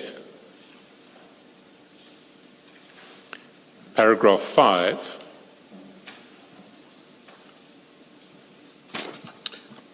Sorry, you said page 1. It is page 1 of the statement bundle. The statement bundle. The witness statement. Witness statement bundle. It's one of the files that it's a small file that you will have. No, I don't have that. Your client's statement, Mr. Ngwan. Do note and realize what he's talking about, but it is not on the paginated bundle here. Not the paginated No, bundle, it's a standalone affidavit. It's your client statement. Surely you must have it somewhere. I have it somewhere, but it's not on page Please, all right, please get it wherever it is then.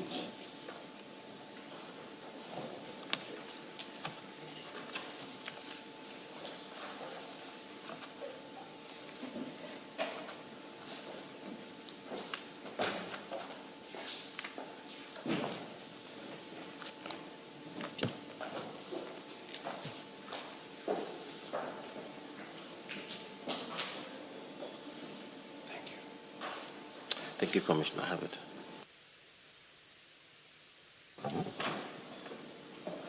There you say, on the 23rd day of December 2024, I found that Mr. Vusimuzi Katmatlala left his Luxor African Brand Investments business gold card in the jet ski boat of Mr. Msibi. I then notified him that he left such bank card in the jet ski. The only time I used the above averred card was when Mr. Vusimuzi Katmatlala requested me to use the said bank card to withdraw money to use to purchase the material to refurbish his boat and jet ski. I also bought the jet ski service kit through it on his request. That was done before the 23rd December 2024. I can't recall the dates on which such transactions were made. Is there anything you want to add to that at this point? That was what you put in your witness statement?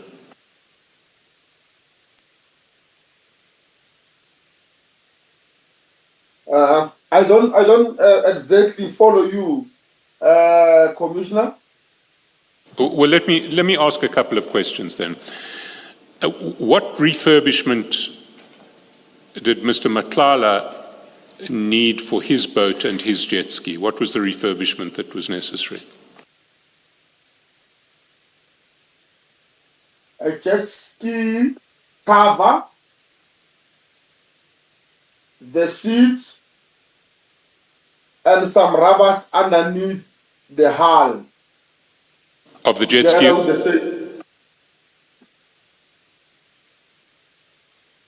Sorry, I interrupted you. So you were just talking about ballast under the hull. Was that of the jet ski or the boat?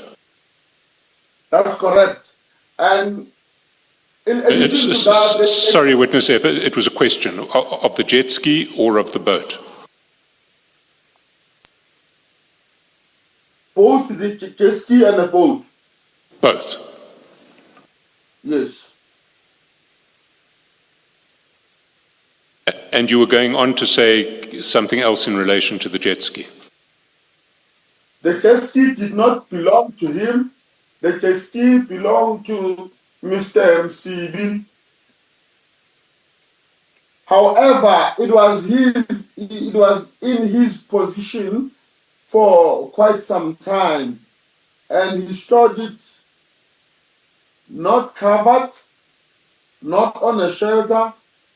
So as a result, it got a bit or quite number of scratches, and the stand then the seats, so it had to be refurbished. So when you speak in the statement of material to refurbish his boat and jet ski, what you really meant was to refurbish his boat and Mr. Msibi's jet ski that had been in his possession for some time. That's correct. And is this the same jet ski in which you found the bank card? That's correct.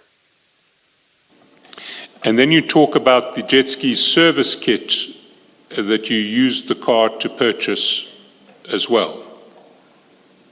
That's correct.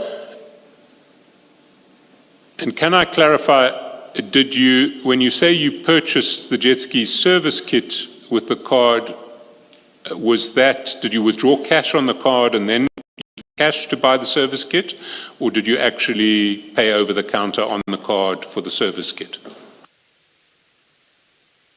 I withdrew the cash. And who did you buy the service kit from?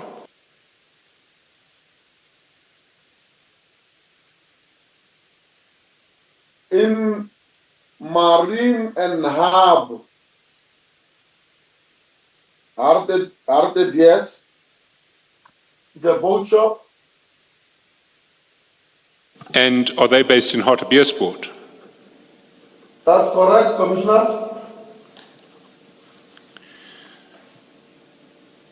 And the material that you needed, the ballast and the like, for refurbishing his boat, where did you buy that? In Marabastad, where they are selling things for carpentry and leathers.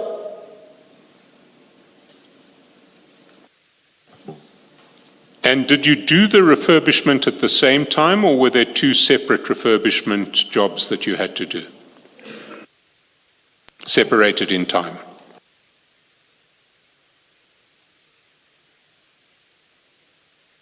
Thank you, Commissioners. I think they were separated. You had to, Mr. Matlala asked you to refurbish his boat, and at another stage he asked you to refurbish Mr. Msibi's jet ski that he had in his possession. Yes, and at one stage I had to buy batteries for both boat and jet ski because of they've been standing for quite some time. As a result, the batteries got flat. And batteries, where would you have bought the batteries from? I bought the batteries from a bikers rally in Polokwane. The reason being, not per se the reason being, a jet ski battery is the same as a bike battery. The sizes are the same.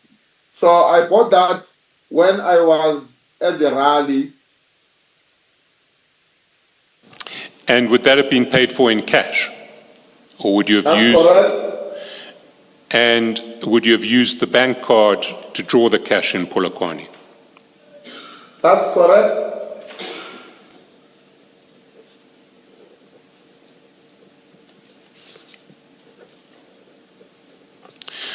So how long did you have access to this bank card for? When I was buying the said mentioned stuff.